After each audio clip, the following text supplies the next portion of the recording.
It's Thursday, March 18th. Good morning. I'm Andrew Boyle. Right now in Ottawa, 1 degree. In Smiths Falls, it's 2. Here's what's making news in Ottawa and the Valley. Well, we start with breaking news as Ottawa is moving into red control status as of tomorrow, following a request from the capital's top doctor.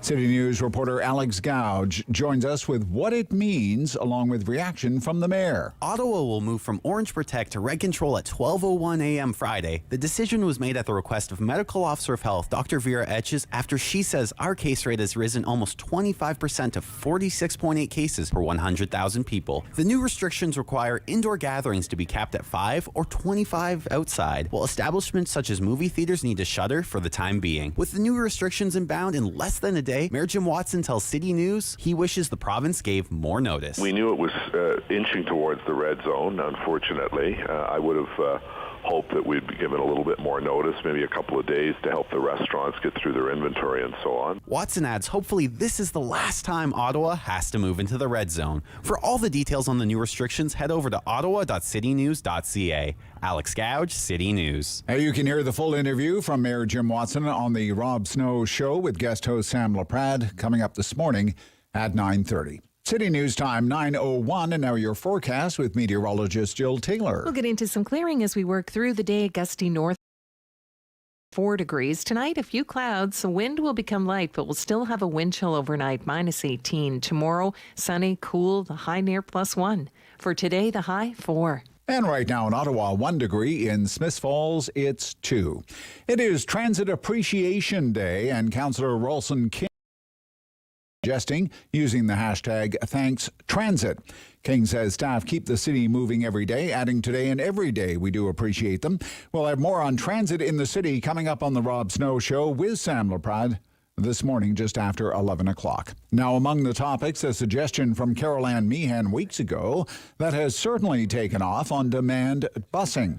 Companies are lining up to offer their systems to OC Transpo. More from City News reporter Jason White. OC Transpo has been inundated with companies pitching their on-demand transit solutions since the province made cities research it if they wanted COVID relief funding. The condition of the funding was a bit of a catalyst of it. It certainly was a catalyst for getting more people to start knocking on doors. The city's transportation manager, John Manconi, says OC Transpo has talked with 6 companies, with a 7th in the wings. It's always been on our kind of list of thoughts, but to be clear, it's not about privatization of OC Transpo. City staff researching on-demand transit will report back by the end of this year.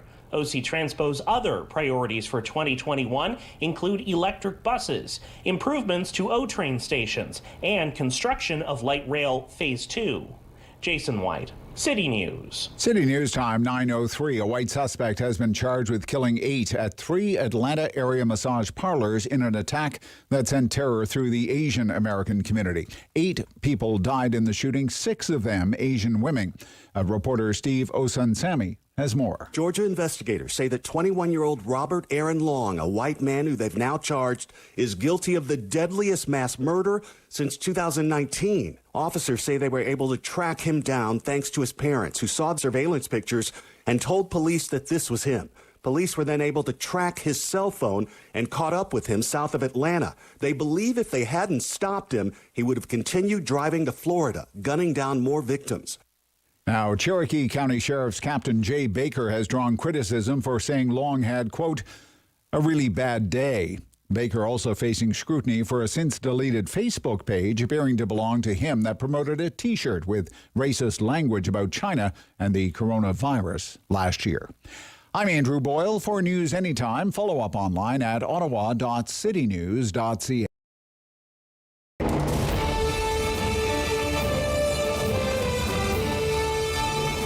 Separating headlines from hearsay. It's the Rob Snow Show on Rogers TV and City News. 101.1 FM and 1310 AM.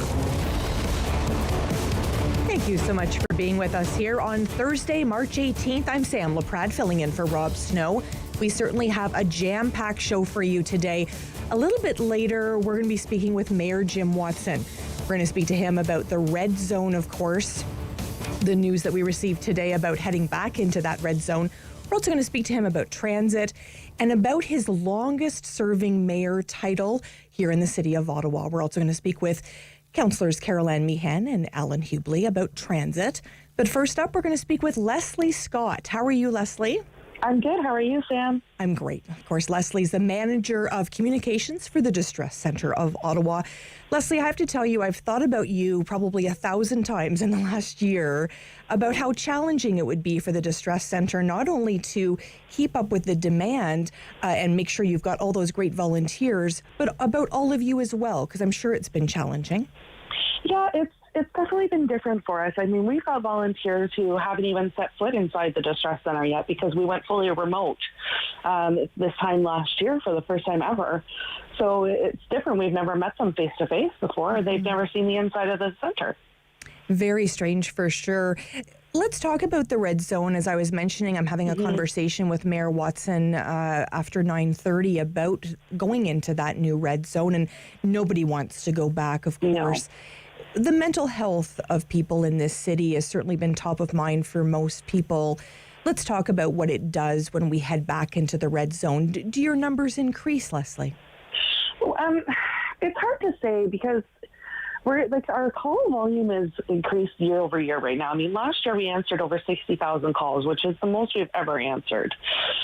So we're just kind of seeing right now that people are frustrated. They're dealing with anxiety. We're talking a lot to small businesses. We're talking to people who are still out of work. So the calls are just steady right now as we get through this year. So we'll have to see what happens in this next red zone debacle. Has it been challenging to find volunteers? No, actually, it has been the easiest ever time to find volunteers. We had almost 500 applicants last year for volunteering, which is absolutely incredible. People are just really taking a chance to sit back and look at their lives and say, you know what, I want to give my time. I've got time to give now. There's nothing else I can do. So let's volunteer. And we've had some amazing people really step up to the plate. I'll be honest, this year, of course, has been challenging for everybody. Just on a personal level, of course, it's been challenging. I'm a single mom and, lots of work demands. And, I love everything I do, but sometimes there's been days, right, where it's been challenging. Yeah. And I follow you on Twitter, and it's going to sound funny, but there's been times where I even just see the little tweet that's sent out by the Distress Centre, and I think, okay, I'm not alone, right? And I think that's part of social media is allowing that connective, part to community. How important is that social media for the Distress Centre? It's really important to us because it helps us reach as many people as we possibly can. Because even though we've been open now for 52 years, we still have people who haven't heard about us. Mm-hmm. And I mean, that's no fault of anybody. It's the fact that if you haven't had to use us before or you don't know somebody who has, you really wouldn't know about us. So having our social media available and being able to reach everyone has just been so important because we can reach those people who haven't heard about us before, or we're having people retweet or talk about our services to others who may not have heard about us. I mean, we've got even some radio reporters in the city that, said, I use this service because it's great. Please let me use my platform to help share my experience about using the Distress Centre. So, word of mouth gets around, and that's what we rely on partly to get the awareness out about our services. Let's talk about what it's like to reach out for the very first time, because I think that probably is the biggest hurdle, is to actually make that call or text. You've evolved with texting as well. Walk us through. Somebody dials that number for the very first time for the Distress Centre. What happens, Leslie? So they're going to reach somebody who is caring, compassionate, and really wants to be there to listen to what you're going through. You're not going to or give you bad advice or tell you what you have to do. We're there really to listen and to help you get supported through everything that you're going through. So, you can either talk to us, or if you're crying, that's okay. We'll sit with you if you're crying. You can ask us about somebody else in your life. You can ask us about community services that are going on or that you need. And we're just there to help you. And you're not alone. That's like we just said. Knowing that there's somebody there for you 24/7, you're not alone. Now, if you're doing the text or chat that we launched in September, you're going to reach somebody just the same. It's the same people answering the phone calls as it is doing our text and chat. And you're going to be met with care and compassion, and we'll have that conversation with you, and which is great because some people don't like to talk on the phone, so this is a really great option for them. It certainly is, and offering that, especially during the pandemic, has probably opened up more options for people as well. It has, and for different reasons too, right? Like right now in society, people are very much attached to their phones. Not a bad thing, but sometimes it is easier just to talk as you're on the go. But if we look at this pandemic and what it means for some people being at home in maybe a domestic violence situation or a controlling relationship, or the fact that they have now 5 or 6 kids at home and they're trying to reach out for help at the same time. This allows them that option to reach out quietly and maybe more privately for support.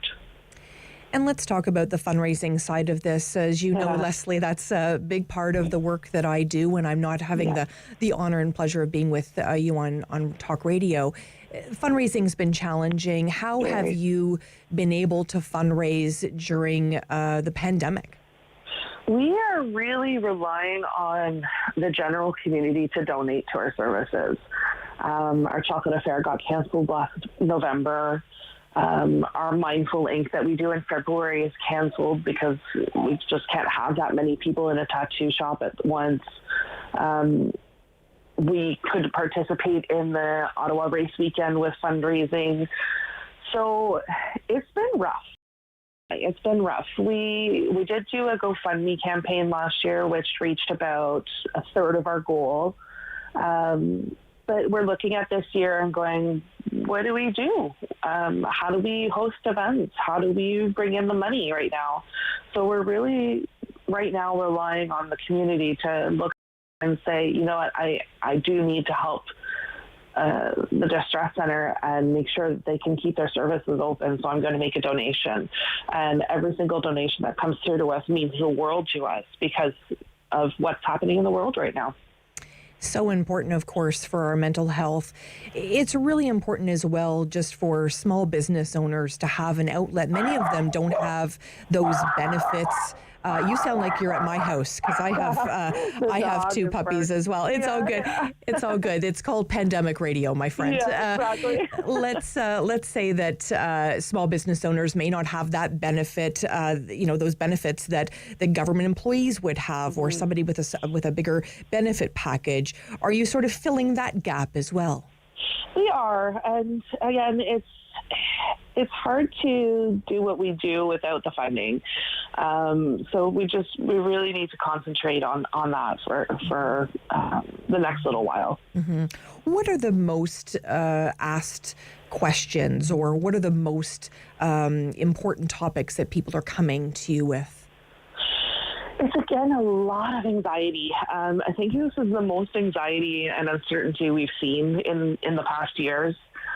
Just because we don't know one day to the next what's happening. I mean, we've been in the orange zone for a little while now, and we think we're doing okay, and then suddenly our numbers spike again, and then things start to get shut down, or the restrictions get harder, and people start to panic buy, and they start to panic about, am I going to be able to work? So there's so much anxiety coming through, and I think that's really hard for people, especially people who haven't dealt with anxiety before. Mm-hmm, for sure. Leslie Scott, I always welcome our time together, Manager of Communications, Distress Centre of Ottawa. Keep up the great work, and certainly send our love to everyone there at the Distress Centre. Will do, Sam. Thanks for having me. Thank you so much. When we come back, Randall Denley will join us, And we look forward to hearing all about his latest column. Stay with us here on Rogers TV and City News.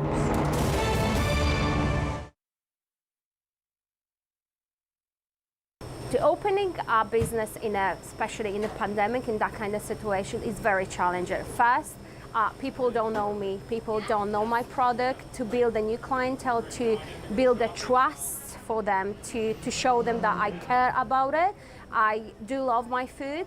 That was the biggest challenge. And of course, in all lockdown, I had to face it regards my employee, girls, ladies, what they work for me. I didn't want to tell them, sorry, I'm closed, I'm not having a job for you. No, they have a families, they have kids to feed. So this is very important because we are family orientated.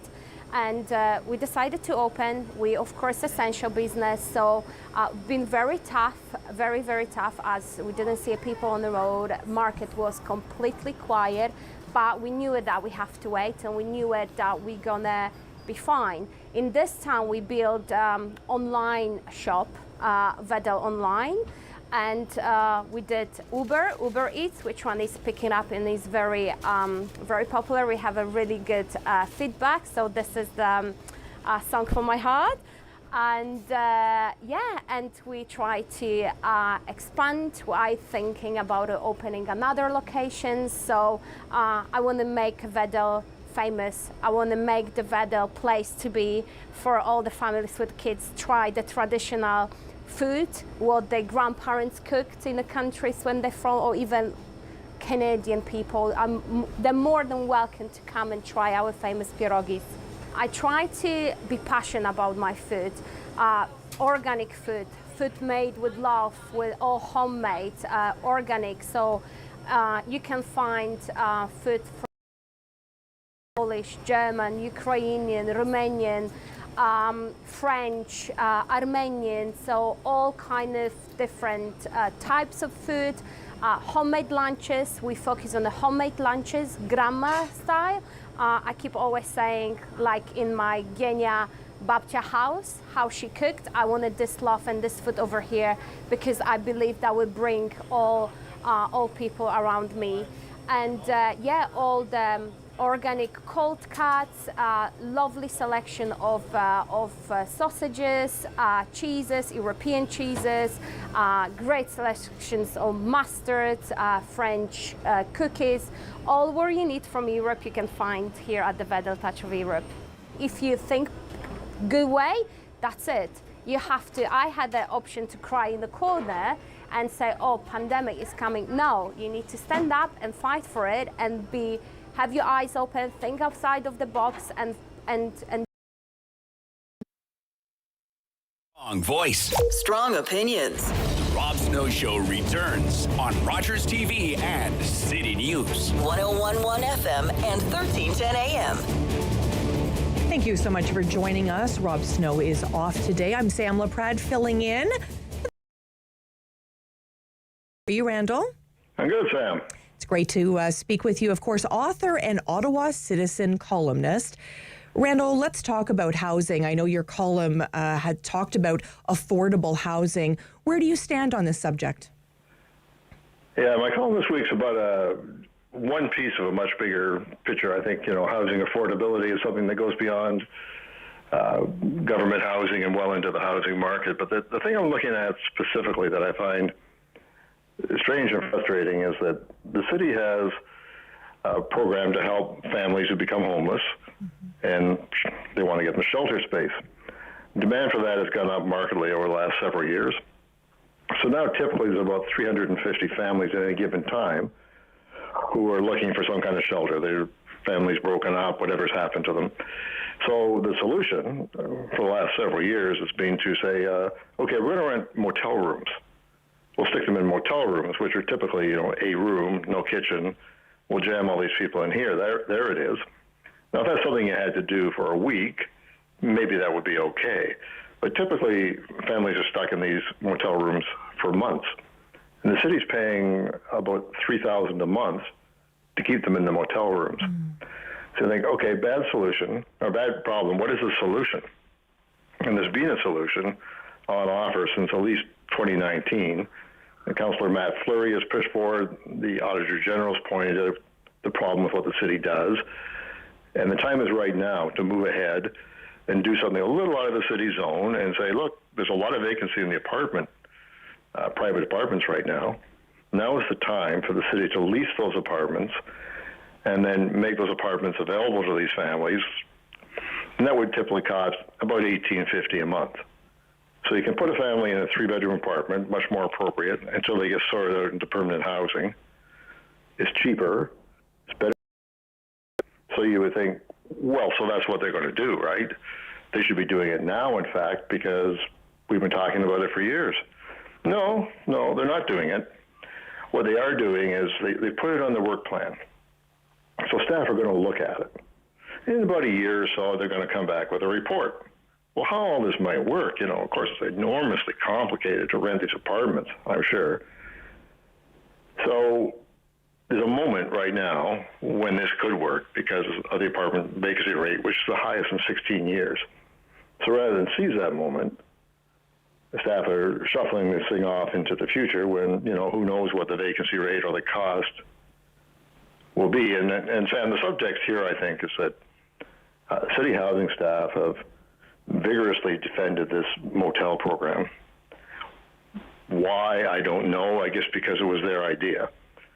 But they're just dead set that it's the way to go, even though it doesn't make any sense. Well, we heard some heartbreaking stories from families living in a complex near Vanier where they were living with mold and cockroaches, and it was deplorable living. And to your point, at $3,000 a month. Yeah, it's not justifiable. And it's a decision that's being made by staff sitting in their comfortable offices or in their home offices, working away, earning their 6-figure salaries, and saying, well, but we have a program. So we have this program. And, a new program. Well, that would involve, looking at the legal implications and doing all kinds of work. And if we did it, that would take money away from our other programs. So this is where you would hope in the perfect world, or even a mediocre world, councillors might have stepped up and said, well, okay, I know you guys like this, but look, here's a way to serve people better for less and to fix this problem right now. So come back to us in, say, a month with a plan for how you're going to do it. Instead, an attempt to speed this up and get something done was defeated by council a week ago. And the compromise, I guess, is, well, we'll put that in our work plan. Mm-hmm. We'll go have a look at that. But there's no intention of doing it, as far as I can see. If there was, they'd be doing it now. I mean, should we not all, like every resident in this city, from Orleans to Barhaven to Stittsville, be reaching out to our city councillors and saying, let's find a solution for these families? I think that's, especially during this pandemic. Oh, absolutely. And I think that people need to put pressure on councillors to do something about this. If you're sitting there as a councillor, though, you say, okay, 350 families, I don't know, do they even vote? How many are really from my ward? How important is this to me politically? Oh, Randall, please tell me. Please tell me. Yes, it's going to cost me votes, so... Randall, I'm sorry, I have to stop you. Please tell me, you're not telling me that councillors are thinking about the 350 people and whether those people are going to vote for them or not. Please tell me that you don't think that that's the case. They always do a political calculation on anything.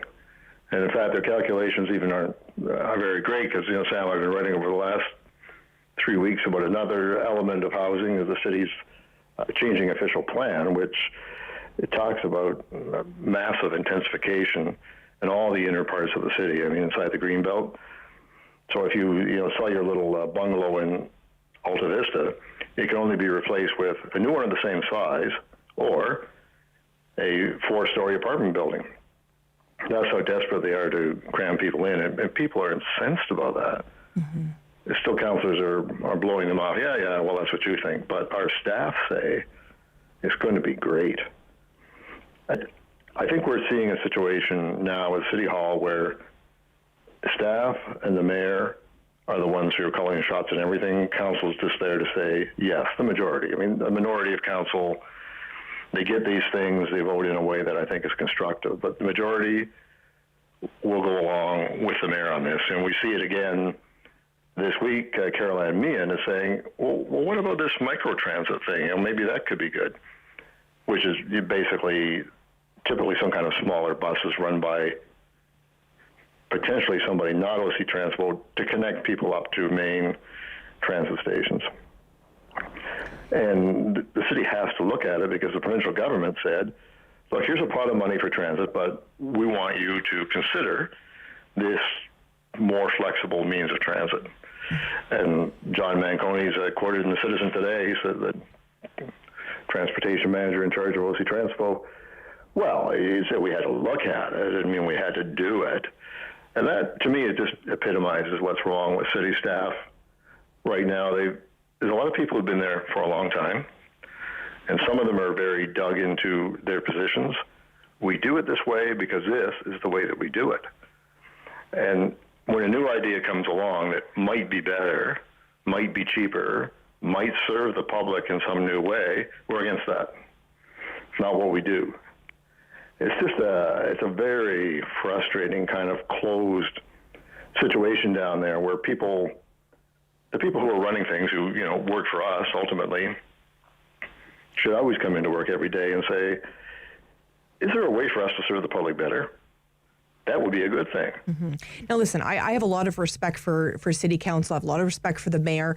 They're doing tough jobs. I have a lot of respect for people doing the job of public servants for the city of Ottawa as well. But I do think this is the time, if there's ever been a time in our history that we look out for the vulnerable people that are in a housing crisis right now in this city, it's now. And every single one of us should be incensed that families are living this way. We know families living at a hotel on Carling Avenue that have been living there for years.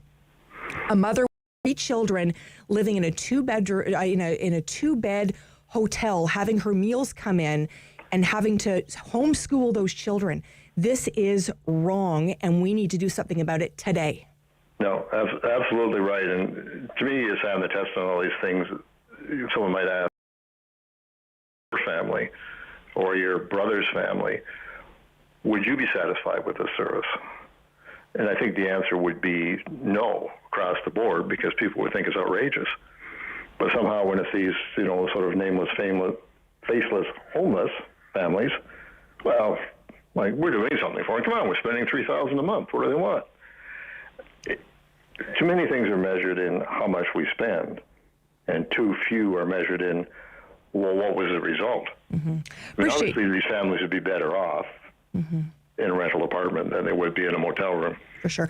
Appreciate your time today. Randall Denley, author and Ottawa Citizen columnist. Thank you so much. Stay with us on City News for my interview with Mayor Jim Watson.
1 for local news in Ottawa and the Valley.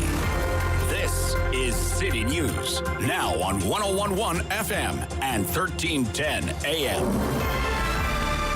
It's Thursday, March 18th. Good morning. I'm Andrew Boyle. Right now in Ottawa and in Smiths Falls, 2 degrees. Here's what's making news this hour. Red control status will hit Ottawa at midnight tonight. The province making a decision to restrict the number of people gathering, both indoors and out, to 5 and 25, respectively. Places like movie theaters will have to close again. The city's top doctor, Vera Etches, warned a couple of weeks ago the numbers were trending in the wrong direction. And we didn't change our habits, apparently. Details of the red zone restrictions at ottawa.citynews.ca. On this Transit Operator Appreciation Day, the idea of on-demand busing continues to grow. Lining up at City Hall to propose their systems. An update on City Transit coming up on the Rob Snow Show just after 11 o'clock this morning. Federal Conservatives open their virtual party convention today. One longtime member says the party is on the cusp of shattering. Gord Tulk of Alberta believes this week's event is the most important in the party's history.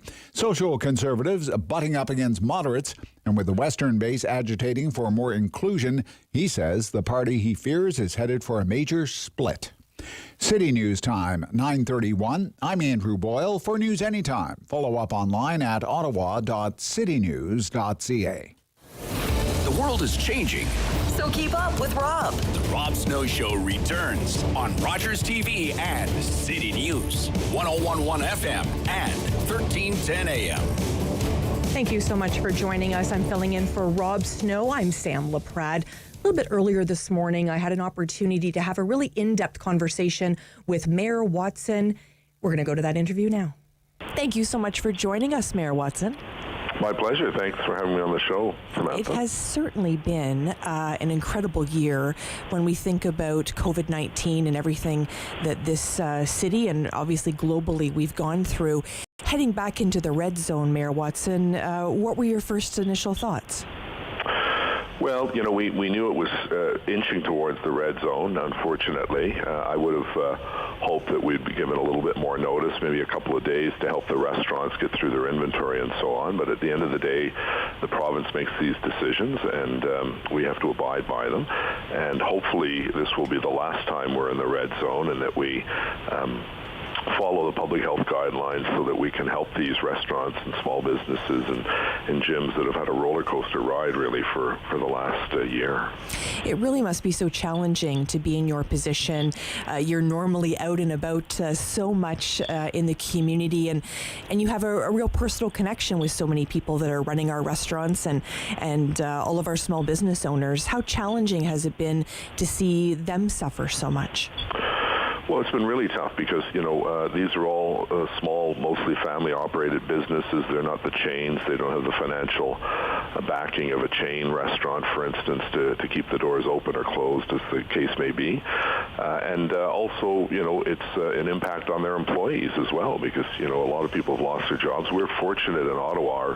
Our unemployment rate is the best of any big city in Canada, but it's still too high, and we need to get this virus under control, get more needles in arms so that we have a sense of stability. That's really what the business community is telling me. I set up a mayor's task force on economic recovery with all of the major business organizations like the BIAs and Invest Ottawa and Tourism Ottawa and so on. And we really need to help these businesses, particularly, you know, now that we're going to go into the red zone. Restaurants can still open, but they only have 10 seats. So, you know, to many restaurants that doesn't make any sense. Some, you know, smaller restaurants may be able to deal with 10, but we have to help them through curbside pickup, delivery, buying gift cards, excuse me, and those kinds of things to help them with their cash flow challenges. So, you know, great credit to a lot of the businesses who have so-called pivoted from a regular traditional dining room experience to offering special meals and pickup service and so on. So look at the, you know, the restaurants, it's the gyms, it's some of the small shops. They've suffered the most. That's why we offered a tax deferral program last year, and next month I'm going to receive a report from our treasurer on the options of a small business tax class so that the small businesses are taxed less than a large corporation. Well, that's really interesting. Do you think you'll have support at council for that? I think so, because the small business community is situated in every single ward. When you think about it, there's main streets in every community, whether you're in the East End on Montreal Road or the West End on Richmond, or in the South End on Bank Street. These businesses are in every neighborhood, and they're the ones that I'm most concerned about, because obviously the big chains, the Walmarts and so on, they can open their entire store, which I find really unfair, simply because they can sell groceries. Well, people are going in there now and buying flat screen TVs and golf clubs and so on, and other smaller stores couldn't operate that way. So we have to level the playing field. I've tried to stress that with the province, but the red zone is coming up basically Friday at midnight, and we're going to have to do whatever we can to help those businesses through the next couple of weeks. Certainly challenging, for sure. I know one of the elements of Ottawa that you love the most is the tourism sector, and seeing people from all over the world come and enjoy what the capital has to offer. How challenging has it been for you personally to know that people aren't able to come to the capital like they normally would? It's very tough because, as you know, Sam, the tourism industry is the third largest industry in Ottawa in terms of employees. Government obviously is first, high tech is second, and then tourism and hospitality is third. And we were doing so well, as you know. In 2017, we had a banner year with our 150th birthday celebrations, and Le Machin and Red Bull Crash Ice and the Juno Awards and the NHL Outdoor Classic, the Grey Cup. All of these amazing events took place in 2017. And we built on that in 2018 and 2019, bringing in record numbers of tourists. And of course, 2020, basically a year from yesterday, everything got shut down from a tourism point of view. And so many people were laid off, lost their jobs, and it's going to be a struggle to get that momentum back, but I think we can do it. We have a solid base. We have a great tourism folks over at Ottawa Tourism with Michael Crockett and his team. And Ottawa is a natural tourism destination with the national galleries and museums and Parliament Hill and so on. So we will work very hard to attract more tourists, once it's safe to travel for everyone, because we're perfectly situated, between Toronto and Montreal. I think a lot more people in Canada are going to stay in Canada this year because of the border issues and so on. And I think that bodes well for our tourism industry. Absolutely. Let's shift gears a little bit. One of my favorite Twitter feeds I see every day is yours, and you have an opportunity to share that you're on the LRT and you're enjoying transit. Transit's been a hot topic, obviously, at City Council. I know there's been some talk about microtransit. What are your thoughts on that? Well, I think people who are talking about that use the example of Belleville. Well, Belleville is a very small community compared to Ottawa, so I'm not sure it's an apples-to-apples comparison. At the end of the day, if it makes sense, sure, but I'm not interested in contracting out or privatizing OC Transpo. I think what we have to do is let the staff look at the various options that are out there. Right now, see a half-empty bus or there's no one on that bus. A lot of the times the bus is deadheading, it's called. It's gone to its route and it has to go back to the start again, and there's no passengers. So some people mistake that, but there are obviously fewer people riding the bus and the train, although our numbers went up from 21% last month, January, to 27%, I think, in February. Mm-hmm. So those numbers are on the climb, and I noticed myself, I was on the train and bus 2 or 3 days last week, and the numbers of people on the bus and the train were much more than I've seen them in months. So that's, just anecdotally a positive sign, but we see the numbers go from 21 to 27%. So the other thing is, Sam, that it's been one of the good things that's come out of COVID-19, if you could call it good, is the fact that we don't have a social distancing problem on the buses and the trains like we did before COVID. Right. You remember seeing the packed trains and buses and so on. Well, that hasn't been a problem, and we've allowed people who really need this it's easy for someone who has a car to say, well, let's cut back on transit. Well, people taking transit tend to be, lower income. They need the transportation to get to the grocery store where they work or the Shoppers Drug Mart where they work. And it's fine for someone to sort of punt back transit. Well, transit is an essential lifeline for people to get to these essential jobs in our community. And I think, what we need to do is continue to improve the service, and we will start to see more people coming back. I predict in the late summer, you'll see a lot more activity in the downtown, and when more people are working downtown, that has a positive spin-off on all of the restaurants on Bank Street and the market, on Elgin Street, and so on. And, we need them not only to come into our transit system again, which, by the way, notwithstanding a really challenging year we had, the service has been operating at 98-99% for the last several months with very few problems at all. So, I've always said that once we got all of those fundamental challenges out of the way, the system would be really well used, and we're going to start to see those numbers go up, particularly now, that school is back and students are using the system, and more people are coming back to their office, because I think, like a lot of people, you get tired of being alone all the time, or just with family members in your home. You want to come back and socially interact with people at your office or your workplace.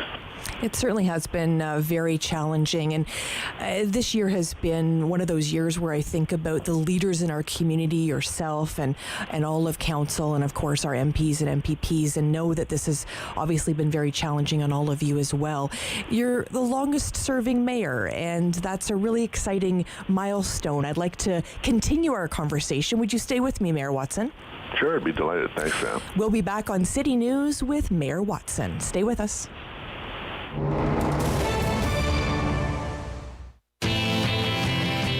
When you run a business, you run with unknowns. You run with quick decisions. Is unique. There's, as you can see, it's open, and we have large windows. You can sit down and you can look outside. And this scene is not many scenes like that in Ottawa anymore, with the high buildings. And we have the train station to the west of us. We have the train yards to the south. We have San Laurent Shopping Center, not far from here. And OC Transpo, not far from here. And the train, the light train, again, is not far from here. You can find breakfast. The breakfast, it was 7 or 8 years ago, it was one of the best five restaurants in Ottawa. One of the five best breakfasts in Ottawa. 7 or 8 years ago, it was in the Citizen. And our club sandwich is voted by customers the best in town. And the pea soup, too, is voted the best in town. We sell, we make pizza, we make Italian food, Lebanese dishes. Many customers describe it as the prices of the 60s, very reasonable prices. And the food, many say the best in town, not me. Many customers say that. It was a shock. It was a shock. And we went from doing well to barely doing very little. We relied heavily on the takeout, and the takeout was not that much. There was some. I hear from many customers that they are willing to come and sit inside. They're not afraid of the spread, as long as we wash our hands, sanitize everything, and wear your mask and keep the distancing. Most or all our customers are okay with that. So they are against the lockdown, They are supporting us a lot. And if it wasn't for the community loyalty, we wouldn't be here today. So I have to thank them for their support so far. It's been great.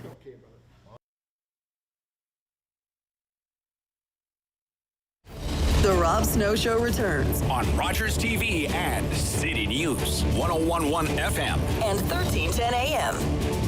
We're back with Mayor Jim Watson on City News.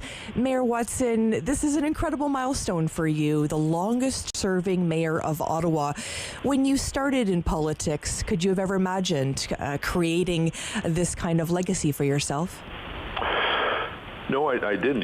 People ask me, do you ever always want to be the mayor of Ottawa? Well, I grew up in a small town in Quebec, and never. I think I'd been to Ottawa once on a school trip, and never in a million years would have thought the mayor of our capital city, let alone the longest-serving mayor. So I'm deeply honored. I've been in 8 elections, provincially and federally, and I've been very, very appreciative of the support I've received over those elections.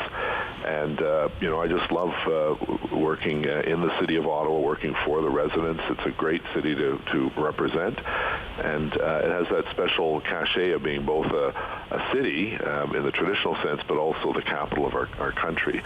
So I'm really proud of the work that we've been able to do as a team over the last, I think it's 4,749 days as of Saturday. And I'll continue to do whatever I can to improve the quality of life and services for the people of Ottawa. It's just an honor every day to walk into City Hall and work for the people of Ottawa.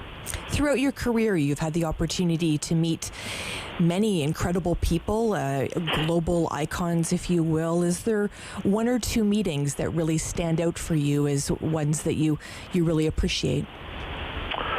Well, you meet a lot of unsung heroes. I get the opportunity to give the key to the city or the Order of Ottawa or the City Builder Award to individuals who may not get a lot of headlines, but they do some incredible work. I think of Joe Thottengull from Coconut Lagoon, who was preparing hundreds of meals for those less fortunate, the homeless living in motels, families, and so on. And he continued to do that even though his restaurant in the midst of this burnt down, in the East End. So he pivoted, as we say, to his other restaurant downtown, and a remarkable guy. And then you meet someone like Barack Obama or Nelson Mandela, or Prince William and Princess Kate.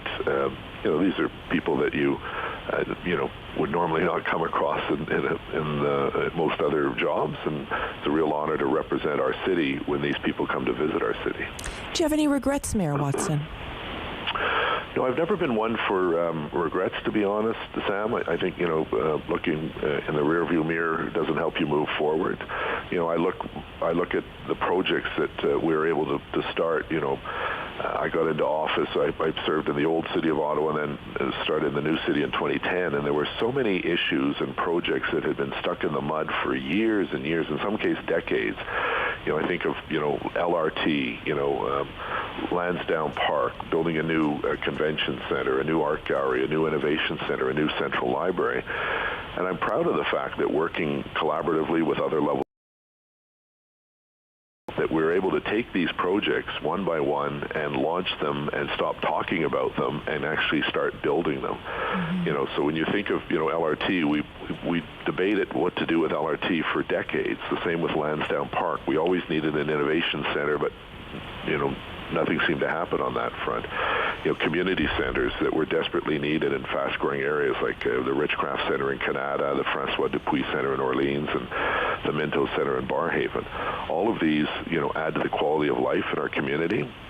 The Shaw Center, we needed a bigger convention center. We couldn't even host the NHL All-Star Game because we didn't have a big enough convention center for all the ancillary activities. We got that, and we set records, in, I think, 2017 and 2018. The number of bridges we've built, the Vimy Memorial Bridge, the Odawa Crossing, the Flora Footbridge, the Jackie Holtzman Bridge, the Prince of Wales Bridge that we're going to break ground, pedestrian path over to Gatineau, are all things that I'm really proud of, but it wasn't just me that worked on them. There were many other people. But I was, I like to quote that philosopher, Elvis Presley, a little less conversation, a little more action. And that's been my calling card, I guess, that, you know what, like, let's debate it, but let's finally bring it to closure and get shovels in the ground and get these facilities up and running for the betterment of our citizens. From a personal perspective, a couple of years ago, you made the decision to come out. Was that a challenging time for you?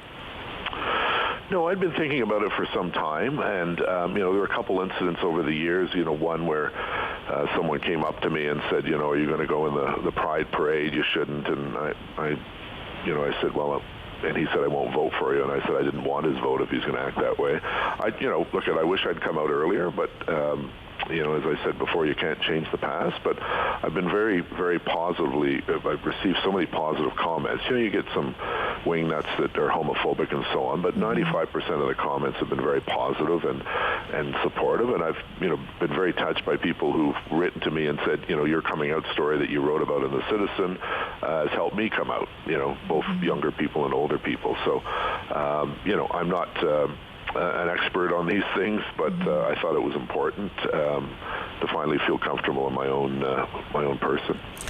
There's been thousands, if not tens of thousands, of photos taken of you. And the photo that I love the most, I think you're going to get a kick out of, it's the photo of you and your dad. And if you remember, I know you remember, when you were in your unfortunate accident and they had wheeled you over in your wheelchair to spend time with your dad, that was an emotional picture for me to see for you. How do you recall that time? Yeah, I had broken my pelvis snowmobiling, which, I am a klutz when it comes to things like that. And my father was at the Glebe Center, a long-term care home, and I was staying because I had steps in my house and I couldn't get up and down them. I booked a room in the Lord Lansdowne, which was a seniors home, and there was a tunnel that connected the two, and it was to visit my father. Usually every second day I'd wheel myself over, and one of the great personal support workers took that picture for me of us both in our wheelchairs, and it's one of my favorite pictures as well, because a few years later my father passed away. I know it's been a challenging time for you, of course, with COVID-19, a challenging time for everyone in our city. Is there a moment where you've maybe lied awake at night and wondered, can I do this anymore? That's a really good question, Sam. I was telling someone the other day, when I started my term as mayor of the old city, within the first month it was the ice storm, and I called it my baptism by fire, and those of us old enough remember how devastating that was. Luckily, no lives were lost in Ottawa, but people were without their power for upwards of 11 days, and we lost thousands of. And then, I've helped to deal with the flooding situation twice, and the tornado, and obviously the tragedy of the bus train crash and the bus crash at Westboro, where lives were lost. Those test your mettle, there's no question about it, but I think it's, it's a time when, people in a leadership role can't sort of cower and, say, oh my goodness, what am I going to do, and be a worrywart. You just got to work with the professional staff that you have, and we have great staff here in the city, and our first responders are amazing. And do what you can to bring some calm and stability to what is a very chaotic and often tragic situation. It certainly has been, and I think when we think about leadership, we often wonder, especially now, about how you deal with your mental health. Yeah, I've said at my State of the City address, there are times that I feel lonely because, living on my own and, various restrictions and so on. I'm a people person. I like to be with people, and that's obviously a little more challenging. But I've got a great staff here in the mayor's office, and they work extremely hard and long hours.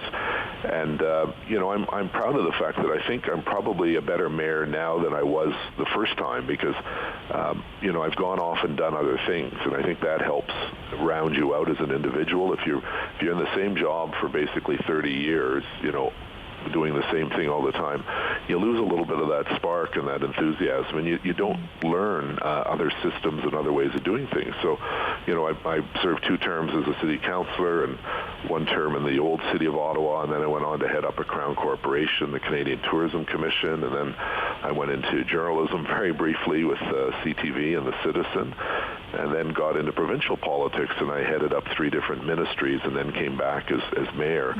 And I think it gave me greater perspective on how the province works, and the province is important, obviously, to the well-being of any city. It gave me some experience in the private sector, because the Crown Corporation I worked with was a different kind of Crown Corporation. Half our funding came from the private sector and the other half from the federal government. And then working in the media taught me, some of the challenges of being a reporter on the other side of the camera.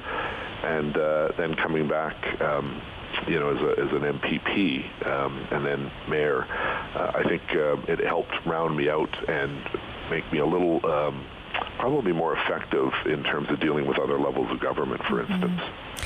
Let me ask you this. Is there ever a time, I know we talked one time and you were telling me that you went to Prince Edward Island to sort of, get away for a week, and, you basically were walking around and there were so many people from Ottawa there. They were all like, "Hi, Mayor Watson."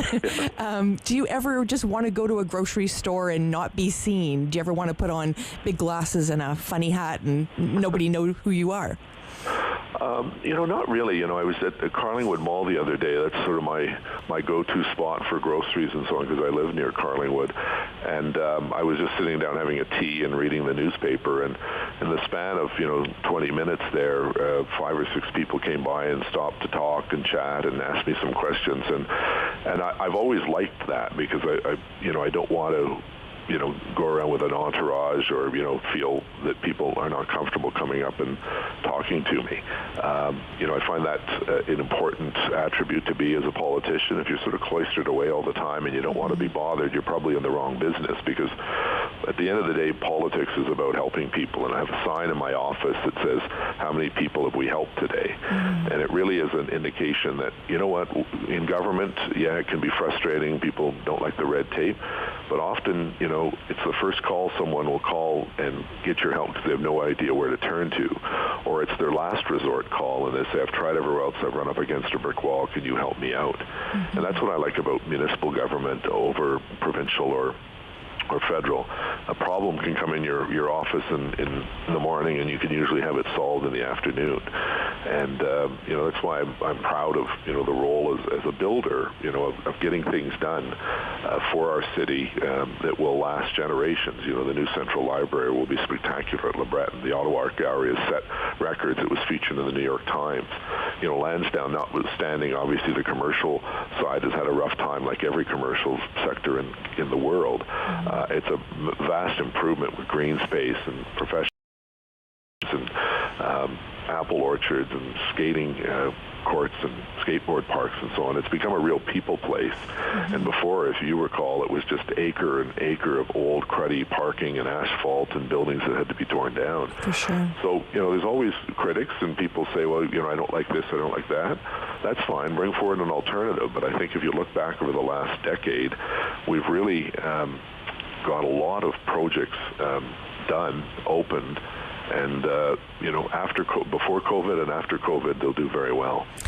Let me ask you this. Is Mayor Watson taking another run at becoming even a longer-serving mayor? Are you going to take a run in 2022? Well, I haven't decided that yet. I've indicated that I always decide the year before an election, so sometime later this year I'll make that decision. It's a big decision. I'm getting lots of people, wanting me to run again, which is always very kind. But I'll have to make that decision. I think you make it too soon, and then it's, if you're not running, you're lame duck. If you are running, well, everything you do is political. So, we have a crisis that's worldwide on our hands, and that's my first preoccupation, is getting us through and getting businesses open and getting people back to a more normal pace of life and getting needles in arms so that we can stem the tragedy of those 450 people in Ottawa who have lost their lives. Thank you so much for your time. Always appreciate the time you give us here on City News. Thank you so much, Mayor Watson. My pleasure. Thanks to you, Sam, and give my best to Rob. Will do, absolutely. Thank you so much for being with us. Stay with us. Oh, honey, look at this one. Ford Edge. Now this is nice. It's not a dad SUV at all. But I am a dad. Yeah, but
is City News. CIWW 1310 AM in Ottawa. And CJET 1011 FM in Smiths Falls and the Valley. Number one for local news in Ottawa and the Valley. This is City News, now on 1011 FM and 1310 AM. It's Thursday, March 18th. Good morning. I'm Andrew Boyle. Right now we're in Smiths Falls and in Ottawa, 2 degrees, and here's what's making news this hour. Province moving Ottawa into the red control tier as of midnight tonight. It brings some new restrictions for you in the capital coming at the Minister of Health. City News reporter Alex Gouge joins us with more on what these new restrictions will mean at midnight tonight, along with the mayor's reaction to the move. As of 12:01 a.m. on Friday, Ottawa will head into the red zone after Dr. Etches requested the move following a rise in COVID rates in Ottawa. The rates jumped by nearly 25% over the last week, with 46.8 people out of 100,000 testing positive for the virus. Mayor Jim Watson knew the capital was inching towards red control, but wishes the province gave a couple more days' notice to allow for restaurants to deal with inventory. He tells City News the pandemic continues to be difficult for small business owners. These are all small, mostly family-operated businesses. They're not the chains. They don't have the financial backing of a chain restaurant, for instance, to keep the doors open or closed, as the case may be. The red zone requires gathering sizes to be limited to 5 inside or 25 outdoors, while some establishments, such as cinemas, must shut down. Head over to ottawa.citynews.ca for full details on the move. Alex Gouge, City News. City News time 10:03. Now your forecast with meteorologist Jill Taylor. We'll get into some clearing as we work through the day. A gusty northwest wind, the high today 4 degrees. Tonight, a few clouds. The wind will become light, but we'll still have a wind chill overnight, -18. Tomorrow, sunny, cool, the high near +1. For today, the high 4. And right now in Smiths Falls and in Ottawa, it's 2 degrees. Well, to combat COVID, other than restrictions, vaccines. Now, the federal government is providing an update on that, with millions of doses expected in the weeks ahead. More from City News Parliament Hill reporter Cormac McSweeney. We already knew that Pfizer is expected to provide at least 1 million doses of vaccines each week, but now we're getting data from other drug makers. For AstraZeneca, we're expecting to receive over 1 million doses of this vaccine in April and 500,000 more expected in May. That's the AstraZeneca shot produced in the Serum Institute in India, not the same of question in Europe at the moment. Moderna next week, we're expecting just under 850,000 doses, but the drug maker has confirmed some April shipments, saying on the week of April 5th, they'll be sending just over 850,000, and then by the week of April 19th, another 1.2 million. In total, Canada will be receiving more than 30 million doses in the second quarter, which should provide enough shots to give every Canadian that wants one their first dose. In the second quarter, we're expecting 100 million. Cormac McSweeney, Parliament Hill. And I'm Andrew Boyle. For News Anytime, follow up online at ottawa.citynews.ca. He's a pillar of community opinion. The Rob Snow Show returns on Rogers TV and City News. 101.1 FM and 1310 AM. Welcome back to the Rob Snow Show. I'm Sam Laprade, filling in for Rob. I think we're going to have a bit of a nonprofit family reunion here. We've got a panel joining us: Mark Taylor, Bruce MacDonald, and Rebecca Aird. Hi, everyone. Hello. Good morning. Hello. Great to be chatting with everyone. Mark Taylor, of course, Vice President of Resource Development at United Way, Eastern Ontario. And Bruce MacDonald, President and CEO of Imagine Canada. And Rebecca Aird, Director of Community Engagement for the Ottawa Community. Boy, what a year it's been. Let's head back to 2020. Nobody really wants to do that, but think about this time last year. Rebecca, what was it like this time last year? I know we try to forget it, but was it scary for nonprofits?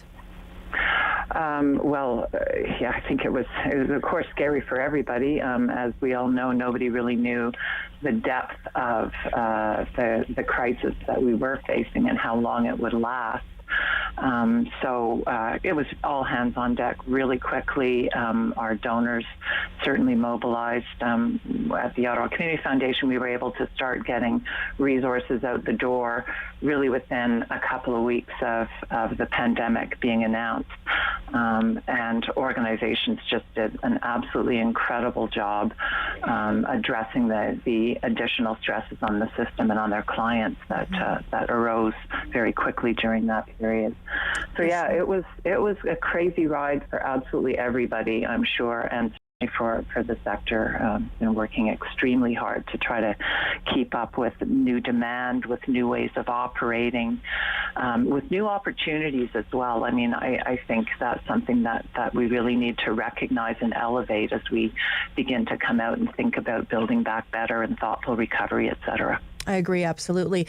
Bruce MacDonald, Imagine Canada was just always one of those organizations you could turn to for Grant Connect, and you always, were really a great advocate for the sector. But I think you really stepped into it this year in a good way in terms of really supporting nonprofits. You did a lot of research. Bruce, what did the research tell you? Well, I think at its core, the research has demonstrated that charities and nonprofits through the pandemic have been caught in a vice. On one hand, there's been this surge in demand. More Canadians are coming to organizations for services. Last spring, we saw 35% of organizations reporting an increase in demand. That had risen to 46% by the fall. So almost half of organizations saying people are asking us to do more. At the same time, they were trying to do more with less because of decreased supply. So with organizations widespread right across all missions and causes reporting decreases in revenues, it's a stressful time for the sector as they seek to fulfill their mission, where more folks want service, but organizations have less capacity to do so. Mm-hmm. And Mark Taylor, of course, at United Way East Ontario, it certainly has been a challenging time, but you really brought a lot of partners to the table. How important are those partnerships at a time of crisis? Yeah, very, very much so, Sam. Early on in the pandemic, just like everybody, we wanted to make sure that our stability was in place. We were on safe footing so that we could respond to that incredible lift in demand that Bruce spoke of. Of course, we saw it here across East Ontario as well. One of the first things that we did in partnership with Ottawa Public Health was bring together what we call our community response table, and that has continued to grow. We convene about 100 individuals now from probably 50, 60 organizations, if not more, monthly to talk about. In the early days, it was how can we pool our skills, abilities, leverage each other's strengths, and now we've evolved to continue to do that, but also talk about, as Rebecca spoke about, we realize we're very much still in the response to the pandemic. We're not in recovery yet, but we're trying to balance how do we continue to respond to the needs of our community, and at the same time use these partnerships and collaborations that have been forged to chart a path to a stronger and better and more resilient, more just community as we emerge the other side. Rebecca, do you think that this was a wake-up call for government about how much nonprofits really filled a fundamental and critical gap during this pandemic? Well, that's probably a good way to say. I think it's been a wake-up call for all of us, really, not just for governments. That this is an incredible, as I think we all sense, it's an incredible potential turning point for the way we really understand civic assets. We've had, in some ways, a fairly limited conception of what it is that supports a healthy society for all. And I think our collective understanding of that has really grown over the last year. Now we understand civic assets to be the quality of the relationships that allow us to recover from really difficult circumstances.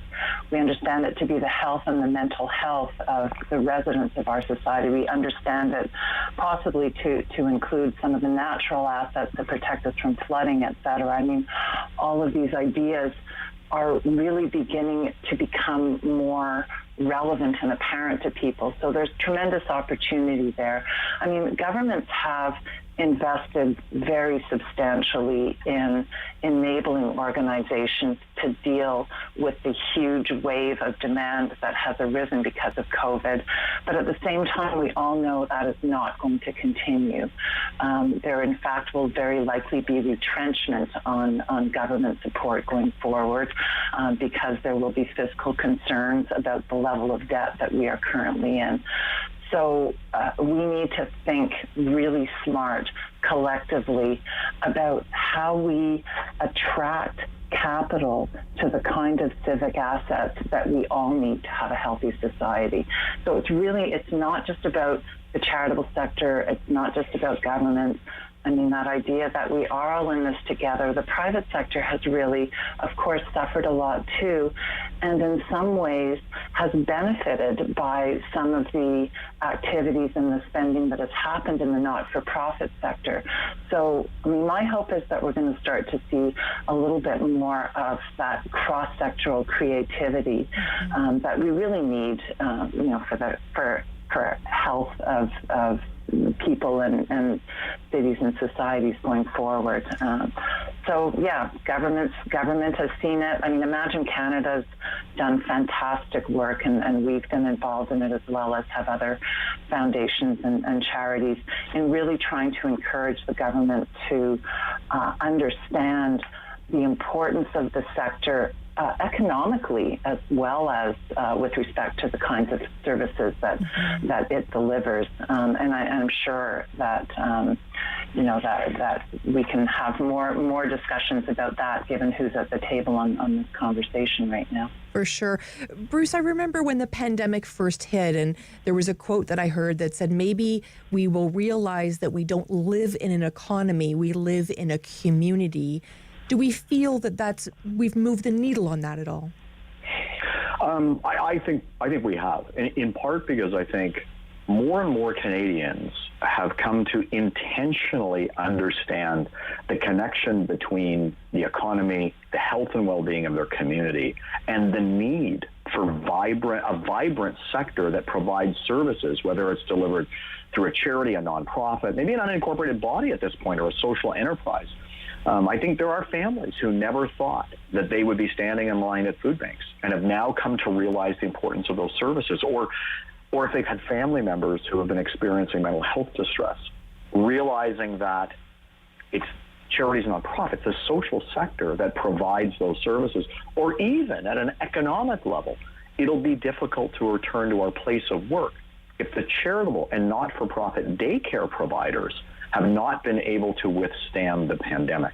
So I think there has been an increase of awareness around the connection to ensuring that our communities are not just built on government, and they're not just built on the private sector. They incorporate the aspects that are brought to life by charities, nonprofits.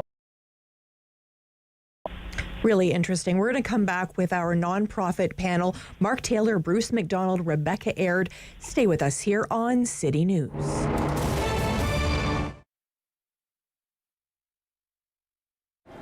This affected us big time because when, you know how we are seasoned. We have clothes for the spring, clothes for the winter.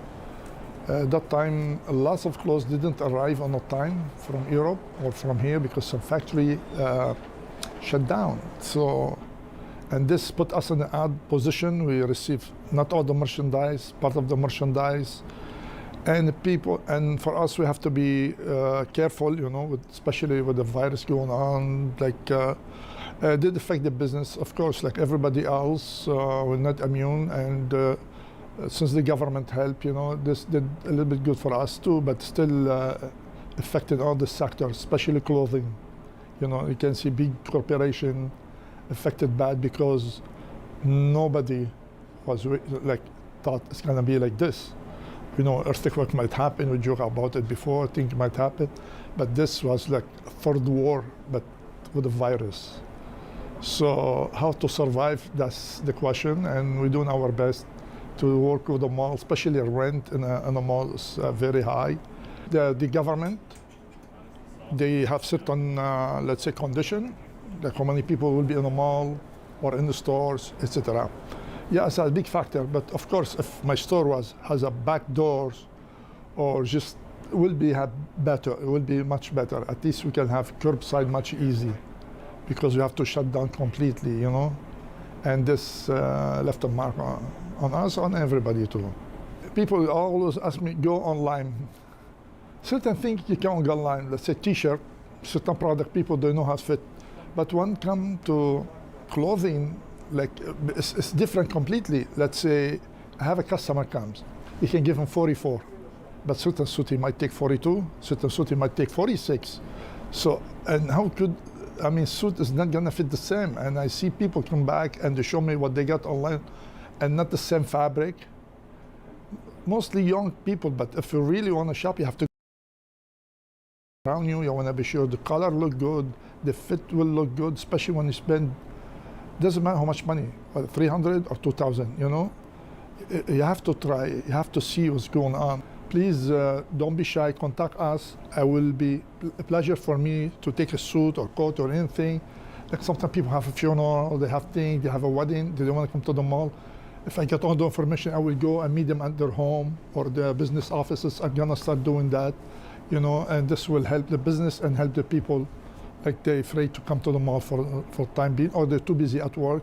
They cannot go anywhere at certain times, so I'm glad to do that.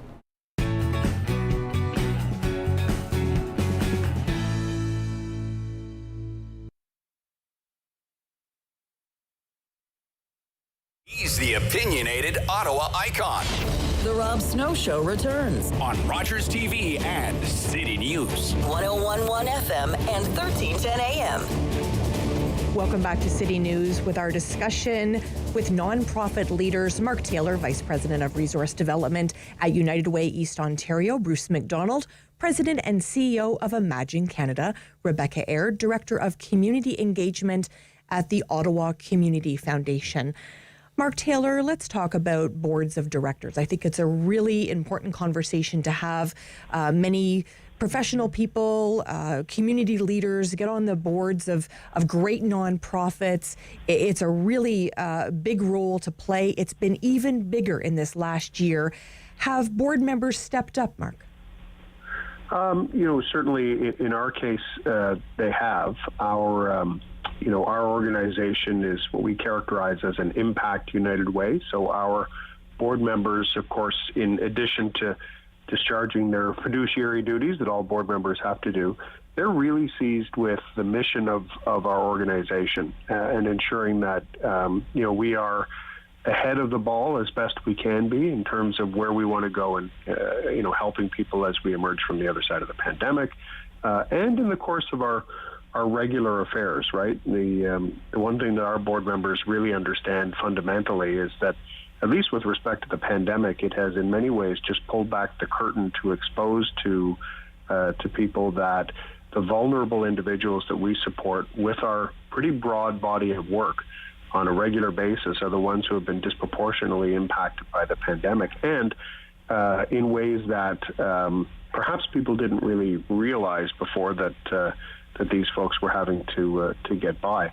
So our board really takes a broad approach at both its governance responsibilities, but also leveraging their own skills to ensure that we're connected into government, we're connected into the private sector, and fairly broad as well, because of course we serve a geography that runs from Prescott Russell through Ottawa, Lanark and out to Renfrew. So we have actors from all across that geography as part of our makeup.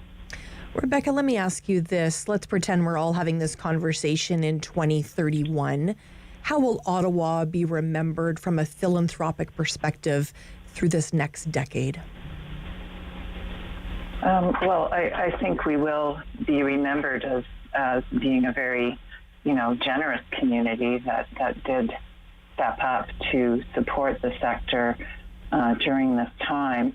And hopefully we'll also be remembered for being, forward-thinking and creative about how we come out of this, very difficult time. I think, again, we've seen incredible innovation and creativity in the sector over this period. I wish I had time to tell the stories that have just, knocked my socks off about how organizations really have figured out different ways of doing things. I mean, just as one example, this portal called Counseling Connect has brought together a whole bunch of mental health agencies for effectively just-in-time delivery of mental health supports. So you can log on and indicate what your needs are, and within 24 hours have an appointment that with a counselor from one of a number of organizations that will be able to specifically help you with whatever mental health issue you have. So that's just one example. The virtual delivery of services has become really sophisticated over this period for many organizations, and that has actually opened up access to individuals who may have struggled to get to in-person appointments. So I think this hopefully will be seen as a time when necessity has driven innovation that we will continue to build on. And I think it will also be seen as a time when relationships and collaboration, both within the sector and across sectors, has really grown, because Mark mentioned the community roundtable that the United Way has been holding, which has brought 80 to 100 people together every month to talk about the issues and how we're working on the issues. The city has hosted the Human Needs Task Force. I've been participating in the subgroup on food and finance, and the level of understanding, of mutual understanding in the sector about what other organizations are doing and how to create efficiencies and how to support each other and how to share assets. All of that has really increased during this time. So I'm really hopeful that we can continue to build on that collaboration and be very creative. Bruce, you have a really interesting role, of course, as president and CEO of Imagine Canada. You sort of have this bird's eye view over the whole country. We saw in, I believe, one of the studies that you had done that people working in the fundraising sector were actually using their own monies in many ways to buy supplies and to give back to the nonprofits. How has that been? Are you seeing that still? About nonprofit people obviously stretched their own dollars to try and ensure their nonprofit succeeds. Yeah, we did hear early in the pandemic stories of staff using their own funds to ensure that their own organizations were able to continue to provide services.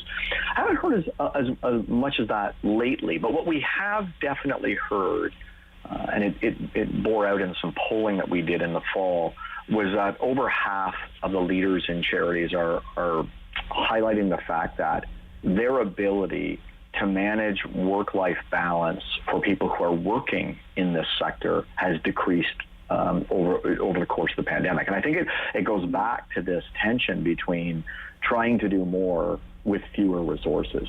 So we're actually a little concerned about the people who work for charities and nonprofits, because I'm hearing just anecdotally through conversations that I have with folks who lead community organizations right across the country that their staff are exhausted, that they're tired, their boards, I mean, you mentioned that earlier, have really rolled up their sleeves and stepped up and are meeting more frequently, are trying to do everything to keep these services that are vital for Canadians going.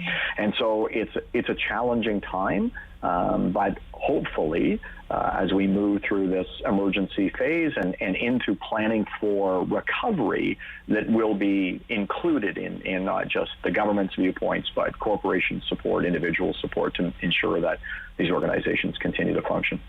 For sure. And I think, Mark, you and I had a discussion recently. I write a column for the Ottawa Business Journal entitled Philanthropy in Ottawa. And a good conversation that you and I had was really around the fresh new faces of philanthropy. We know that there's sort of a handful of families in this town that have, funded many of the projects, but we see new funding coming and new philanthropy coming from leaders, for instance, at Shopify. How important is that fresh funding? We only have about a minute, Mark.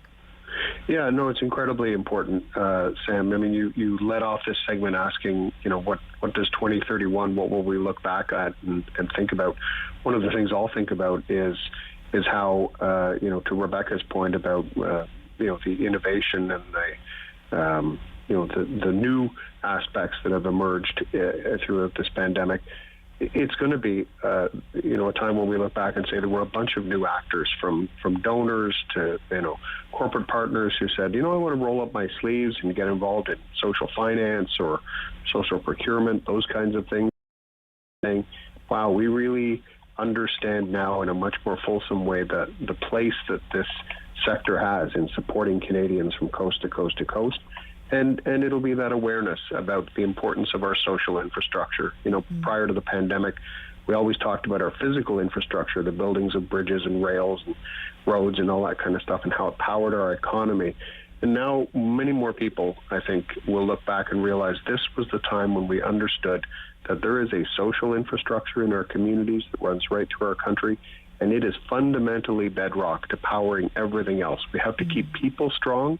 We have to take care of the most vulnerable, and the way in which partners came together to do that, I think I'm optimistic that that'll be the thing that we look back and admire. Beautifully said. A great way to end our time today. Mark Taylor, Vice President of Resource Development at United Way East Ontario.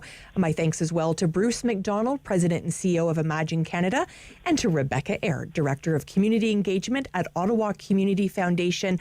Please take care of yourselves. I know how hard you're all working. Thanks for being with us here on City News.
101 for local news in Ottawa and the Valley. This is City News, now on 101.1 FM. It's Thursday, March 18th. Good morning. I'm Andrew Boyle. Right now in Ottawa and in Smiths Falls, 3 degrees. Here's what's making news this hour. Red restrict measures due to rising COVID case numbers in Ottawa. We go into that provincial restrictive measure at midnight tonight. This will mean more limited seating indoors at restaurants and outdoors on patios. It also affects other businesses, but complete details on what it means to you go to ottawa.citynews.ca. Now, the top doctor in Ottawa, Vera Etches, has been warning for at least the past couple of weeks about rising COVID cases and indicators of the rate of infection all going up. This morning, we reached the tipping point. The province agreed with her recommendation to move back into red zone restriction again at midnight tonight. With the new restriction, the mayor is tweeting this morning, any business that had a patio last summer or this winter can open a patio under those same rules. New numbers from the province in COVID cases out just moments ago. Another climb today. 1,553 new cases, 15 more deaths. These results come from 58,600 completed tests. Locally, there are 80 new cases. 82 make that in Ottawa, 12 in Leeds, Grenville, Lanark, 33 in the Eastern Ontario Health Unit. No new cases today in Renfrew. Toronto has the most new cases of any health region in the province with 404. Parliament's budget watchdog says a federal extension of income support for unemployed workers during this pandemic will tack another $5 billion into government spending costs. The government announced last month it would add 12 more weeks of eligibility to the $500 a week Canada Recovery Benefit. The Parliamentary Budget Officer, Yves Giroux, says that move will cost $5.2 billion more. The total cost of that program now close to $50 billion. City News Time, 10:32. I'm Andrew Boyle. For news anytime, follow up online at ottawa.citynews.ca. Strong voice. Strong opinions. The Rob Snow Show returns on Rogers TV and City News. 101.1 FM and 1310 AM. Thank you so much for joining us here on the Rob Snow Show. I'm Sam Laprade.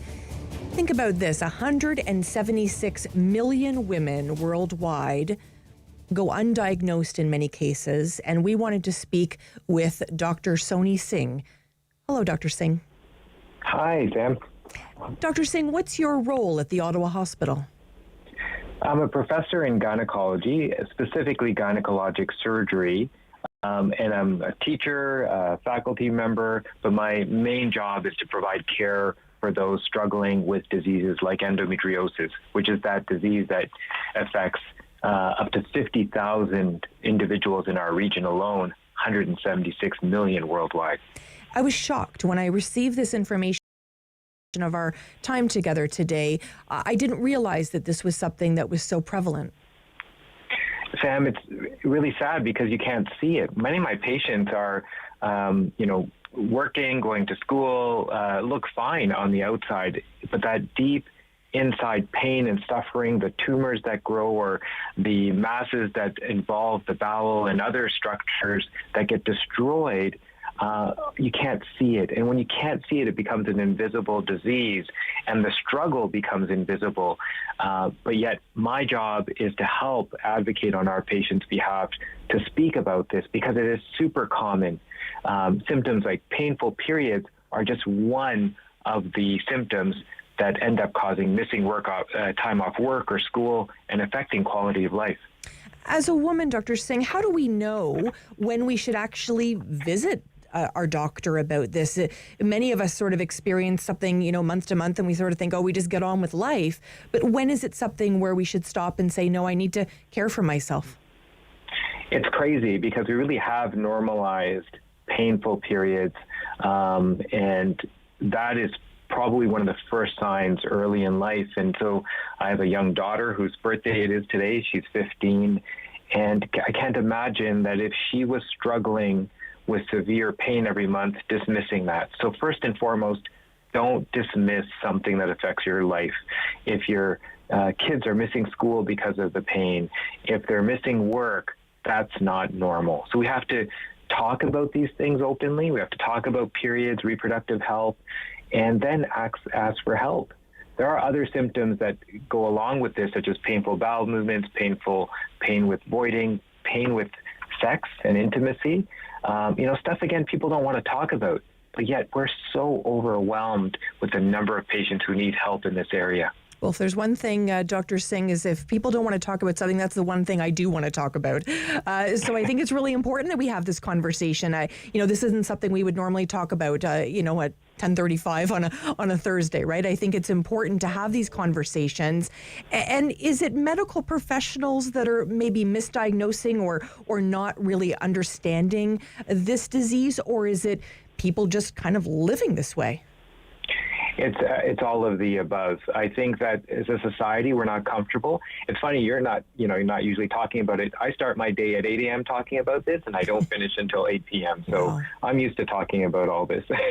And I think we have to recognize that as a society, we haven't really been comfortable with women's health issues. I did this job because of strong women role models. I think about my wife, my daughter, my mom, how I would want them to be treated. And what's happened is that's percolated into the healthcare system. That these conditions, which wreak havoc on the reproductive system, cause damage internally to the point of severe trauma for years and years, was always there. But we dismissed it, and we know now that we can get earlier treatment so that a young girl at 15 doesn't have to see her whole life affected, and we could try to treat them earlier. So it's all of the above. Everybody has pretty much been part of the problem in terms of ignoring it, but there are solutions out there because people are more open to talking about it. I love speaking about the Ottawa Hospital. We know it's world-class care right here in our own city. And when I think about the Ottawa Hospital, I think about the Women's Health Centre because I think that's a really important piece of this puzzle. Are you part of that Women's Health Centre helping to dispel some of the myths around this disease?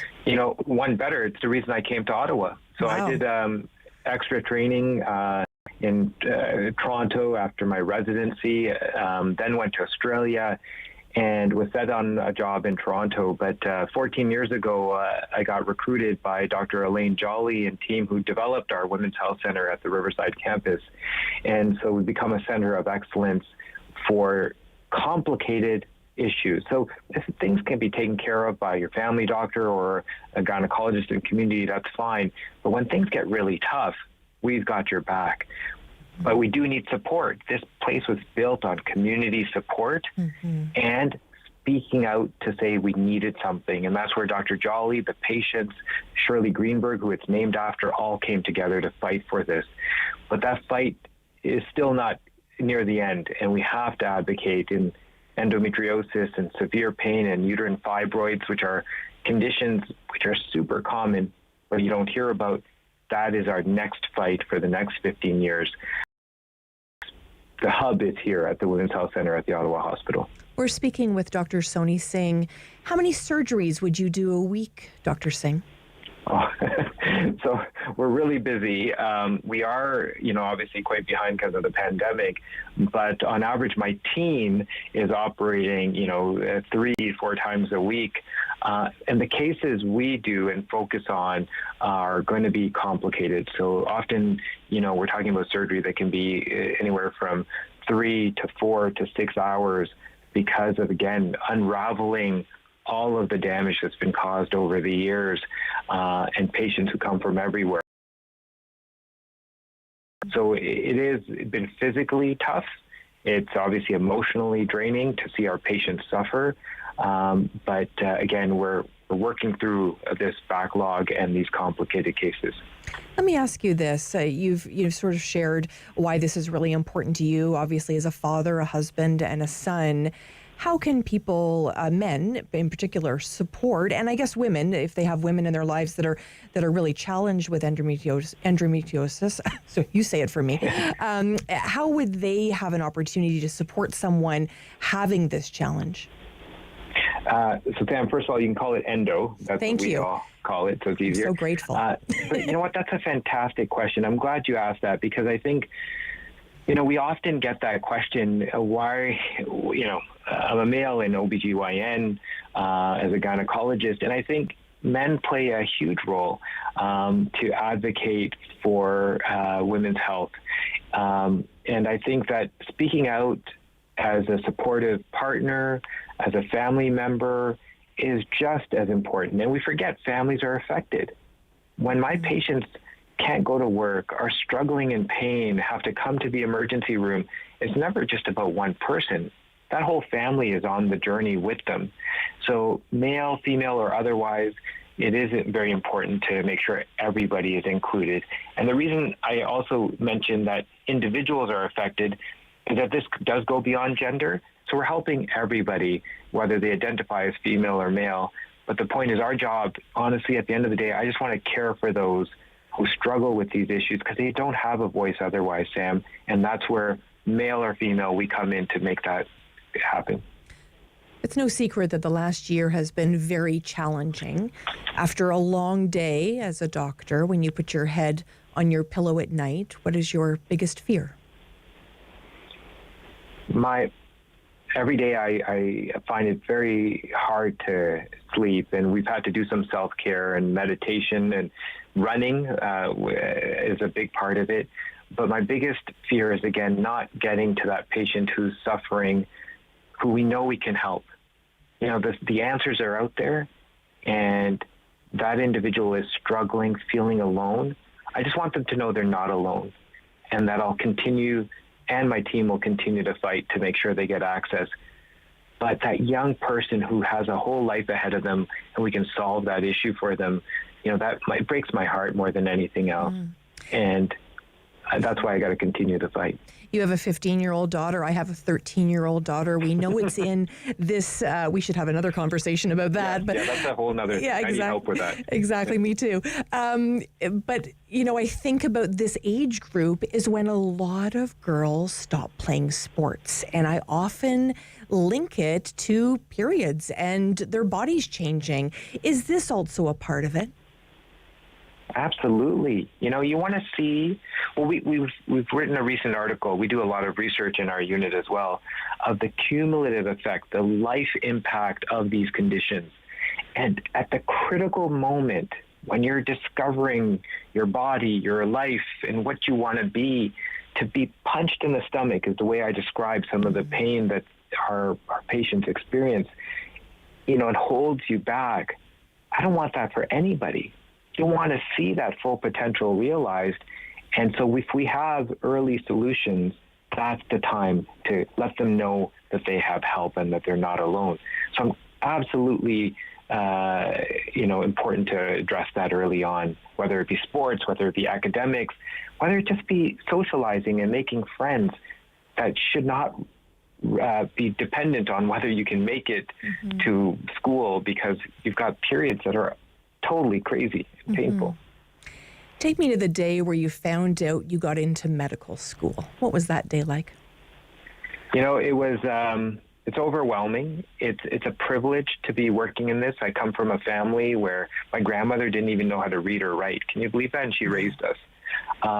Nobody had ever been to medical school. Nobody had graduated from university. So I had a lot on my shoulders in terms of responsibility and social responsibility, that when we take on this privilege, that we will then be able to deliver and make a change to the world. So I took it very seriously. And to this day, I consider this the best job, that I would never change anything, working in the best institution I feel in the world. And so it's a privilege. And I want to, we thank those patients and providers who make it possible for us to be able to do this job. What an incredible time I've had with you today. Thank you so much to Dr. Sony Singh, gynecological surgeon at the Ottawa Hospital. Keep up the great work, doctor. Thank you, Sam. Have a great day. Thank you so much. We have lots coming up for you. Councillor Caroline Meehan will join us. Councillor Allan Hubley will join us to talk about transit. Stay with us here on City News.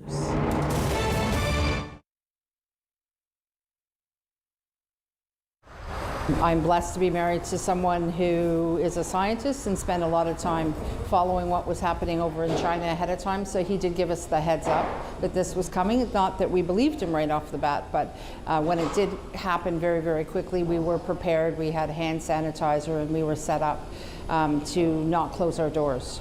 So we locked the kitchen down at Wellington Street, but we left this kitchen open.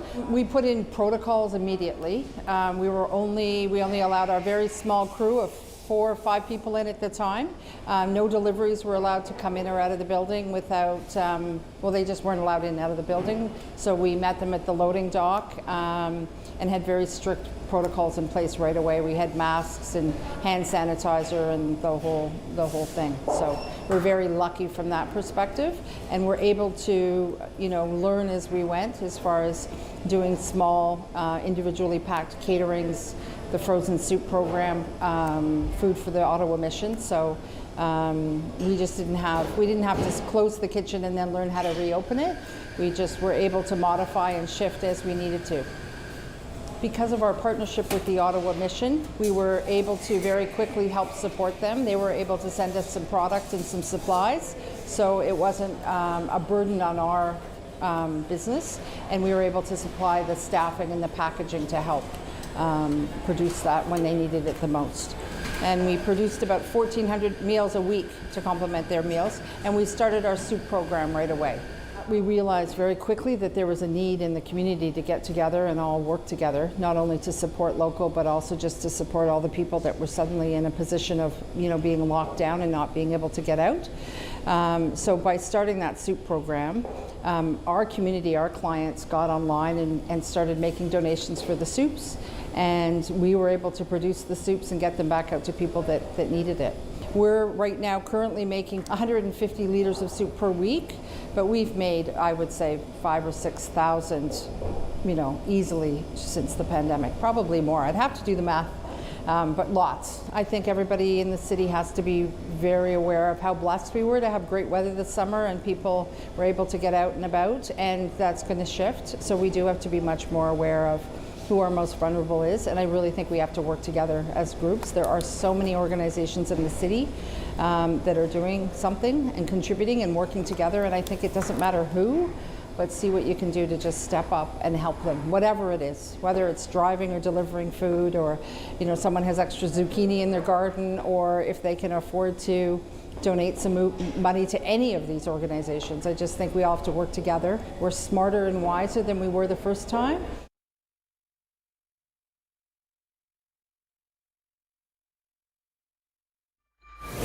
The world is changing.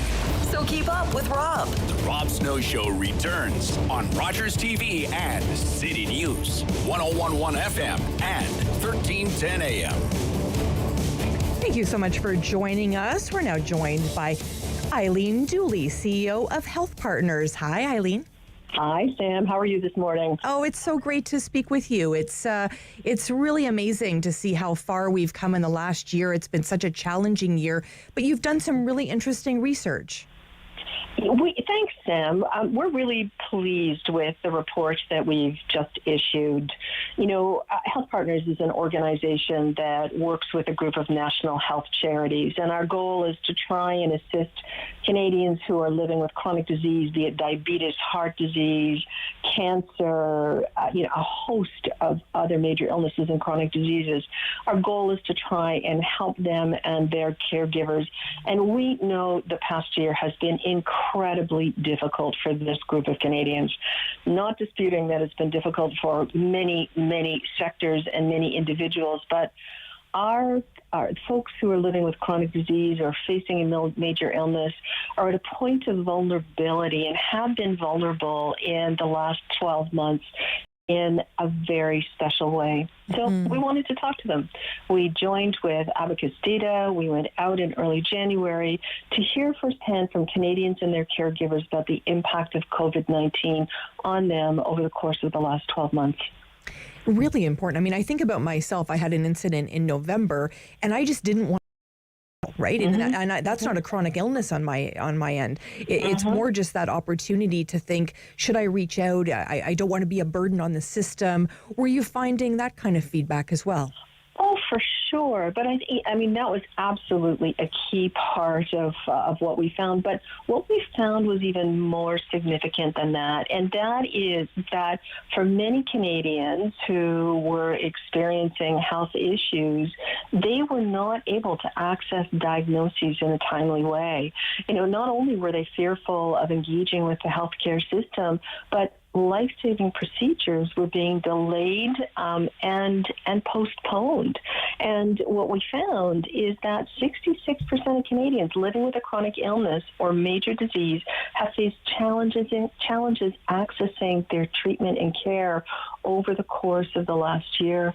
That's why we've entitled this report The Shadow Pandemic, because in addition to the pandemic that we're all facing and that we're all very cognizant of, there is this quiet underlying pandemic that has developed where people that are living with chronic disease may not even know that they have it, and even after we're vaccinated, there's going to be an increased demand on the healthcare system, on our health charities to try and provide the life-saving support that they require moving forward. So important. I just had a great conversation with Dr. Singh from the Ottawa Hospital, and he's feeling like obviously there's a backlog too, but I understand too there may be some inequities across the country. Mm-hmm. Mm-hmm. Absolutely. And I think my heart goes out to federal and provincial government leaders. This is not an easy time to navigate and to make decisions about where the priorities are. Certainly one of the pieces of feedback that we received from the Canadians to whom we spoke was that they felt that there had to be a rebalancing of resources that are directed towards COVID and redirected towards people that are living with chronic disease and their caregivers. And, one of the important considerations, Sam, is that we found, we often see stories and hear articles and talk about the mental health impact of COVID-19. What we found is that there is a forgotten group that we're not talking about, and that is caregivers. And caregivers, 71% of them say their mental health has been negatively impacted by the pandemic. That's 15 points higher than those who are not in a caregiving role. So imagine the stress. You're trying to work from home, maybe look after children. You've got a parent or a loved one who needs some assistance because of chronic disease, and you really don't know where to turn or where to go. That the other important point that we discovered in the research that we did is that the health charities that are part of our collaboration play an absolutely incredible role, and they have been stepping up and providing support to Canadians and their caregivers, and the Canadians have said to us, we recognize and appreciate the work that we're doing, and not only are we relying on them now more significantly than we did before, we are going to continue to do that. This is at a time, Sam, when, like many other charitable organizations, ours have been challenged. They can't engage in direct, in-person, event-based fundraising. They've seen decreases in the amount of revenues that are coming through for them, and that has meant that they've had to try and figure out how do you continue to support individuals at the most, when they're at their most vulnerable period, and invest in that life-saving research that we know we need now and will need into the future. And so it has been a real challenge for our charities to try and provide that support given the context in which we're operating. And I can't say it enough. I mean, it's been challenging for so many sectors. Fundraising in this environment has been really challenging. A lot of those resources that we would put into fundraising have been absolutely challenged at this time as well. How has it been for HealthPartners? Well, ironically, for HealthPartners, like every other charitable organization, we are challenged. I mean, it's finding a different way of generating revenues. I would say for our charitable organizations, because most people, when they think of the Canadian Cancer Society, will think of Relay for Life or the Big Bike for Heart and Stroke or the Alzheimer's Walk for Memory. I mean, our organizations depend heavily on those kinds of fundraising initiatives, and because we've not been able to engage in those because of COVID-19, that has been the real challenge for us. Sam, I'm proud to say that every single one of our health charities has, irrespective of those decreased revenues, they have recalibrated. They have stepped up. They're providing services online to Canadians and, in distress and their family members in a way that we wouldn't have thought possible prior to COVID. And it's just extraordinary to see them do this work. Our concern is that as we continue to move forward post-vaccination, that the demands are going to continue to increase on our health charities because you will have this wave of individuals that have not been diagnosed, whose treatment outcomes may be worse because they haven't been able to access treatment in a timely way. And that is going to create real demands on both the healthcare system and on our health charities to try and provide that kind of support. Well, and it's no secret, Eileen, this has been a challenge pre-pandemic. You and I had conversations about this, in 2017 and 2018 about how, the healthcare system in many ways is broken. And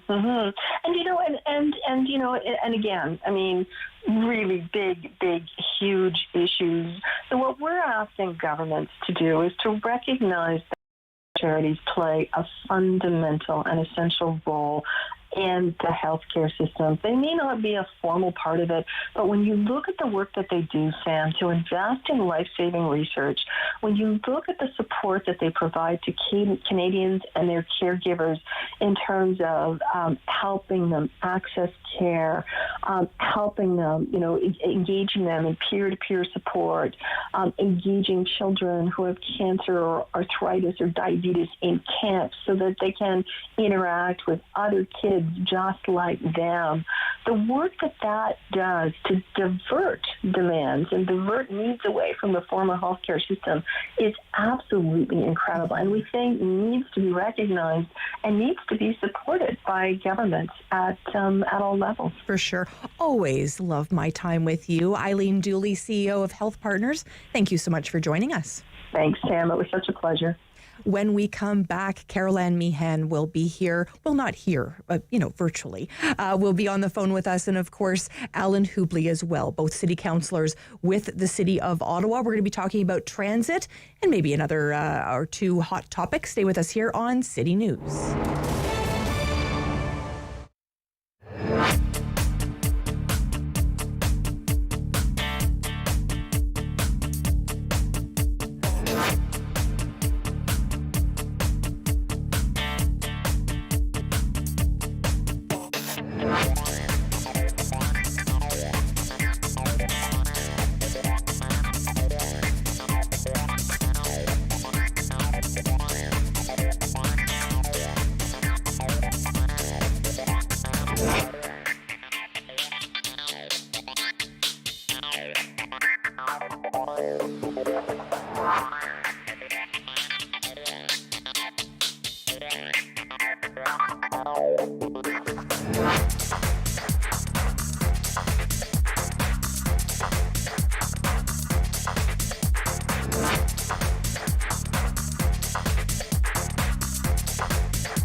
City News.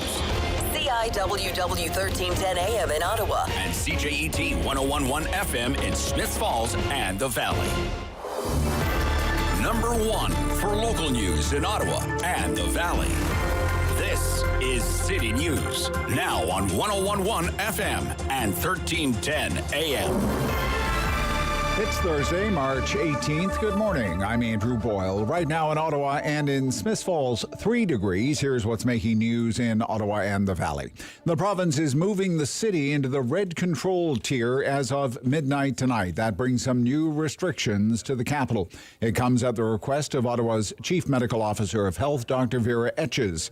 City News reporter Alex Gouge now with more on what the new restrictions mean, along with the mayor's reaction to the move. As of 12:01 a.m. on Friday, Ottawa will head into the red zone after Dr. Etches requested the move following a rise in COVID rates in Ottawa. The rates jumped by nearly 25% over the last week, with 46.8 people out of 100,000 testing positive for the virus. Mayor Jim Watson knew the capital was inching towards red control, but wishes the province gave a couple more days' notice to allow for restaurants to deal with inventory. He tells City News the pandemic continues to be difficult for small business owners.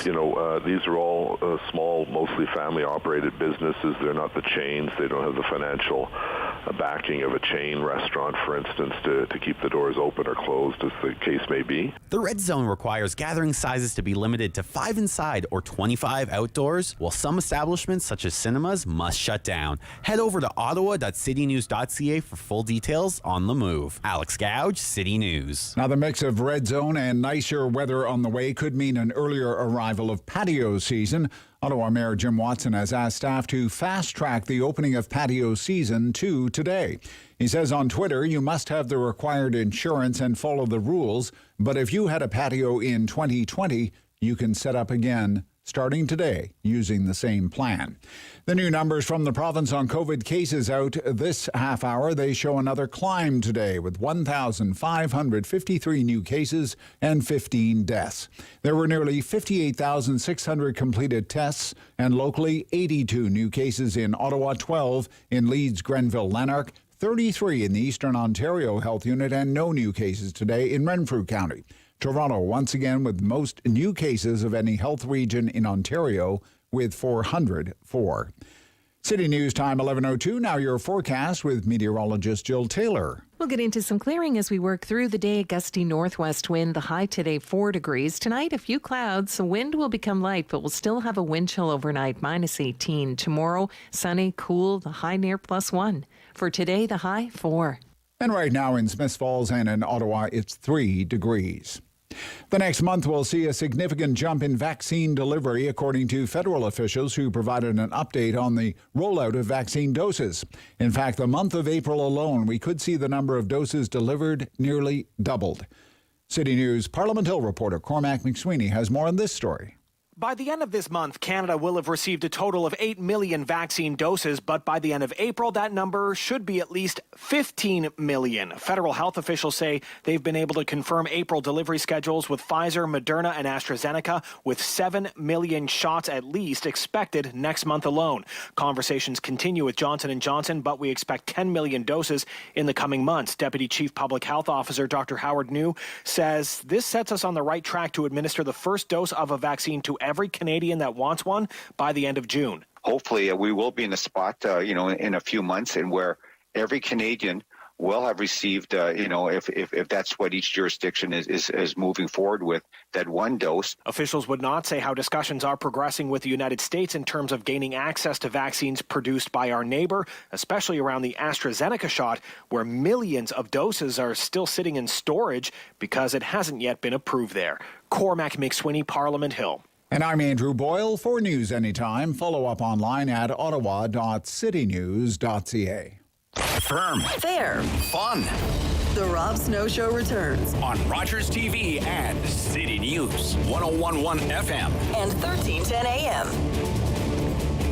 A really important conversation we're going to have today. I'm Sam Laprade filling in for Rob Snow. We're joined by City Councillor Carol-Ann Meehan, of course, from Gloucester-South, Nepean, and Allan Hubley, City Councillor for Kanata South.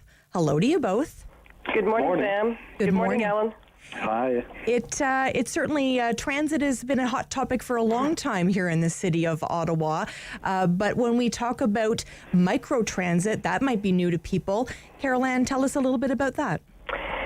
Microtransit, Sam, is new technology that exists that a person can use software to call up a bus and have it come to a stop near the person, and they can take it to wherever they want to go.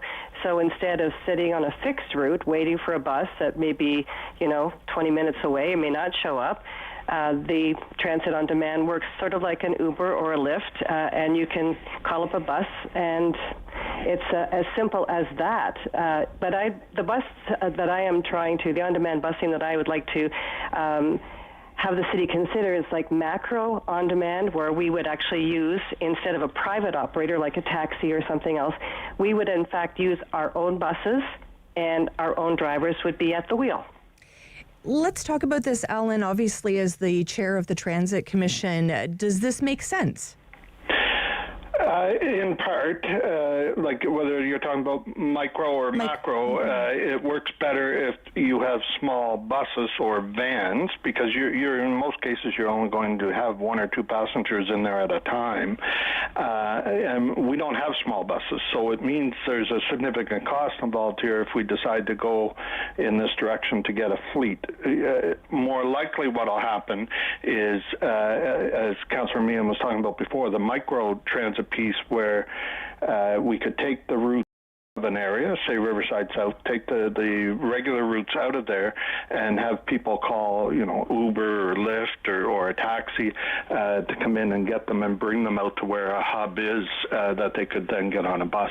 Because, picture this, you can't have a 40-foot bus trying to our residential streets. Well, no, we're not. They wouldn't. So sorry to interrupt, Allan, but they wouldn't be doing that. The person would call it to go to the nearest bus stop nearest them. No, we don't want the big buses going into residential neighborhoods. So keep the existing bus stops keep the existing bus stops. Have the bus go there. People meet them there, and then go wherever they want. Right. What's nice about this is that we can. If we're running empty buses, almost empty buses through the suburbs right now, because we need to pick up people who require, like essential workers who require to get downtown or require to get to the hospitals. But ultimately, that's leading to a lot of revenue loss. It costs money to run these big buses. It's hard on the roads. It's hard on the environment, and we can. I don't think we can continue to do that right now because of the situation that we're in right now. We can't continue to lose money like that. But if we were to take some of the money that we're losing and put it into a system, even a pilot project, because that's what I'm calling for right now, is to say pick a route in Riverside South or Orleans, or a route that isn't being fully utilized. There's only a handful of passengers on them. Have them use the on-demand, and see what happens, because when this has been used in other cities, it has actually enhanced ridership. People like the fact that they can call it and have it at a certain stop at a certain time, and it will take them where they want to go. Councillor Hubley, is this sort of that last mile or first mile of a trip? That's what we're looking at, is things that work in the last mile, first mile piece for transit, so that you can work it more as a hub and spoke system. The example of the on-demand that Councillor Meehan had given to us originally was Belleville, which they switched their nighttime buses, which is two buses compared to what OC Transpo has, into an on-demand service in the evening, so the off-peak hours.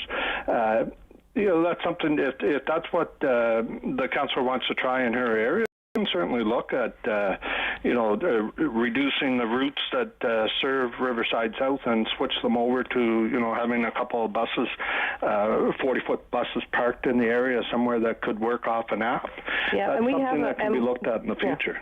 We've had an offer to actually try that, to first of all simulate how it would work in the city, because I think it's important for everyone, for the councillors and staff and residents to know, and the ATU, how this would actually work. My aim is not to cut service. What we have to do is we have to enhance the service, and we have to get more riders back onto the service, because, quite frankly, a lot of people are still afraid of it, and we've got to allow people to get where they want to go, and this is going to do it. So on those 2 routes that they used in Belleville overnight, they had only a handful, but at the end of the experiment, they actually had more people on the buses. So I think this would do a lot to encourage people to use transit again. And I'm all for community busing. We've got Finley Creek, Riverside South. We've got a lot of communities out here, and people are staying and working from home, but they'd love to get to a doctor's appointment in another community, but they don't want to take their car. So do the on-demand service. Have them pick it up. And if we have 7 routes in the evening and only 2 of the buses are really busy, we can actually move those 2 other buses to a route where they may be needed. So instead of being afraid, I know there's been a big fear factor with this, instead of being afraid of this technology, we should embrace it, because other cities are doing it. I don't think anybody's afraid of it. I think what staff are raising are very valid concerns. For example, OC Transpo has 300,000 customer trips per day. Belleville has 4,000. So the scale isn't there. What On Demand does, or has done in the past, and there are changes happening to it, for sure, but in the past you would use that where you currently don't service an area. So, for example, a new subdivision that maybe only half the houses are built, so you don't want to run a regular route through there. Fernbank is a good example. What they did was they had an on-demand service going around that people could pick it up. But once the houses were built, we put in a regular service. So the issue here that you're not mentioning is that, yes, somebody could call, get that 40-foot bus up to their stop and take them to where they're going. But all the other passengers that would normally be using that route, and as you said, right now most of them are essential workers, they're going to have to wait till there's another bus available. And there's only so many trips you can do, because we can only take the existing fleet unless you want to go out and start to buy new buses, which has a significant, one bus, one driver is roughly $1 million a year. Let me ask you this question before we go any farther. Councillor Meehan, it's been you referenced it as well. Obviously, the union is a big part of this. It's actually Transit Worker Appreciation Day today. Yes, and we do appreciate them. Believe me, they've gone over and above. Is this making the union more nervous at all? Well, I think it is making them nervous because, number one, the union's job is to protect jobs. But I've been trying to tell the union and to the city that this is going to could lead to more jobs. If we could possibly implement this, number one, we are not Belleville. No, we're Ottawa. We have a much bigger city, but the technology can be scaled up. And one company I'm talking to said, yes, absolutely, it is possible. So I think that we should try an experiment, figure out a route, give them a few rider numbers. We should just sit down and figure out where we're going to put this, and then see. Instead of just sort of saying that this isn't going to work. This is number 4. This on-demand transit is number 4 on our work list for OC Transpo this year. So I'm hoping that instead of just talking about this, that we consider some options and work with a few companies to figure out how this is going to. So, Sam, can I answer that question too? Yeah, go ahead, Councillor. Okay. The union and its leadership has been a good partner with OC Transpo. We've worked our way through COVID. These drivers, as you mentioned, Transit Appreciation Day, these drivers came to work, and the mechanics and the maintenance people and the planners, they all came to work through COVID. Well, the rest of the city stayed at home due to the order. They were essential workers to keep people moving through the city. And we appreciate that they did that. Yes. What the union's concern was, from the president, was not that we want to look at improving the service, not by any means. What they were upset with Councillor Meehan over is that she didn't talk to anybody at OC Transpo. She just released this in the media that, hey, we're going to do this. So then the union had drivers calling No, Allan, excuse me, Allan. What does this mean? Chair, I didn't release this in the media saying that we're going to do this. I am floating a very solid technology. An idea, yes. Yes, I am floating a very solid idea that I think can be used in our city to enhance our service, to help the service, get riders back on the buses. Allan, did you talk to anybody at OC Transpo or the union? Yes, I did. I talked to Mr. Manconi, and I got information from Mr. Scrimshire, and they told me they were in talks. So that's good. Right. But we have to do more than talk right now, Chair. We have have to start, putting one foot in front of the other to see, number one, get a simulation, get a pilot project. Let's get the information we require to possibly put something in that will reduce our costs, reduce the revenue that we're losing right now, and to enhance our service. Excellent. And in cities where this has been used, in Stratford, Regina, Saskatoon, now there's RFPs for this in Mississauga and Brampton and Hamilton.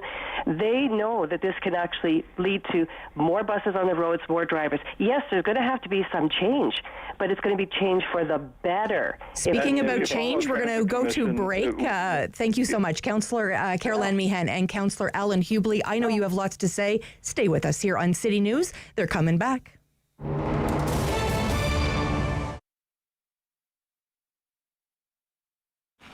I started, as I said, at Lester's Barber Shop, and it was kind of, it was one of those things that it was just an opportune time for me to get into it, just because he had decided that he was going to retire after the fire, and then the opportunity presented itself that I could open my own shop. And so I went from 150 square foot space on St. Patrick's Street to a 600 square foot space just on Beechwood to now here, and I'm in a 1,400 square foot space now.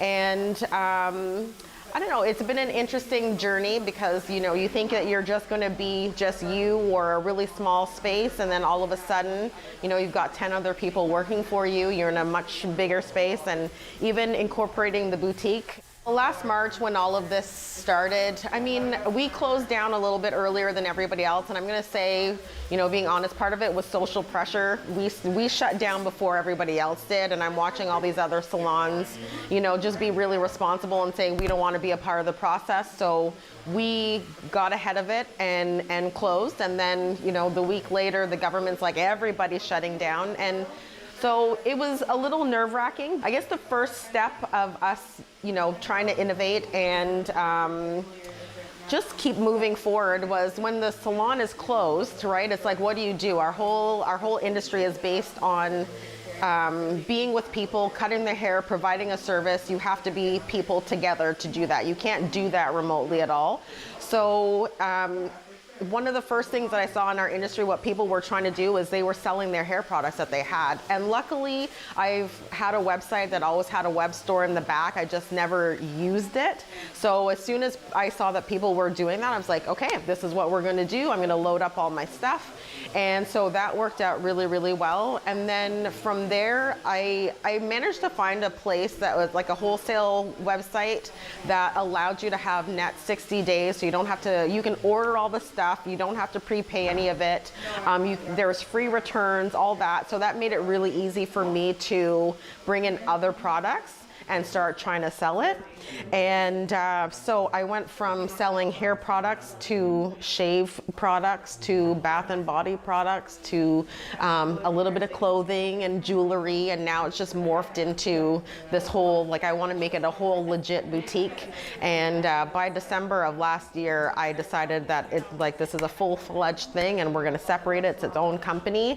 So it's really finding an opportunity that's there and running with it. So it's been really fun. Our clients are loving it. Our clients that have been here for a long time, they love it. Of community opinion. The Rob Snow Show returns on Rogers TV and City News. 101.1 FM and 1310 AM. Thank you so much for staying with us here on City News. We are having a very intense, in-depth conversation with Councillor Carol-Ann Meehan and Councillor Allan Hubley about transit, about microtransit. We left on the item of the unions. Councillor Hubley, what are they thinking?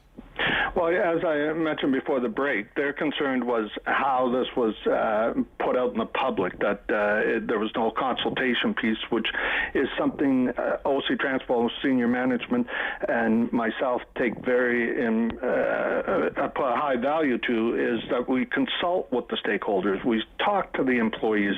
Pre-COVID, I was over visiting with employees on a monthly basis, going into the garages and so on to talk with folks. John Manconi, our GM, is there every day. He keeps in very close contact with them. So it was a departure from our normal, here's something we're looking at. Do you want to provide input into this? What's your concerns? So on and so forth. None of that took place. All of a sudden they read a headline that something was being, as Councillor Meehan said, she's suggesting that it's not necessarily being implemented. Caroline, let me finish, please. What we did in the fall at the Transit Commission is we outlined 3 options that we would be considering going forward for this year, with the understanding that we would know by the end of March what the feds were going to do. Like, when do they plan to send their employees back? How much additional support are they willing to give us so that we can meet the public health guidelines by running buses through the community, as Councillor Meehan said, half empty, but there to ensure that essential workers can get to their jobs. So there's that level of support. So where we're at with that, there's a report coming now that we've had our talks with the feds. We know what's about to happen. There's a report coming to the commission that's going to say what option B looks like how much of the capital programs will we have to defer or descope, what changes need to be made to routes and so on.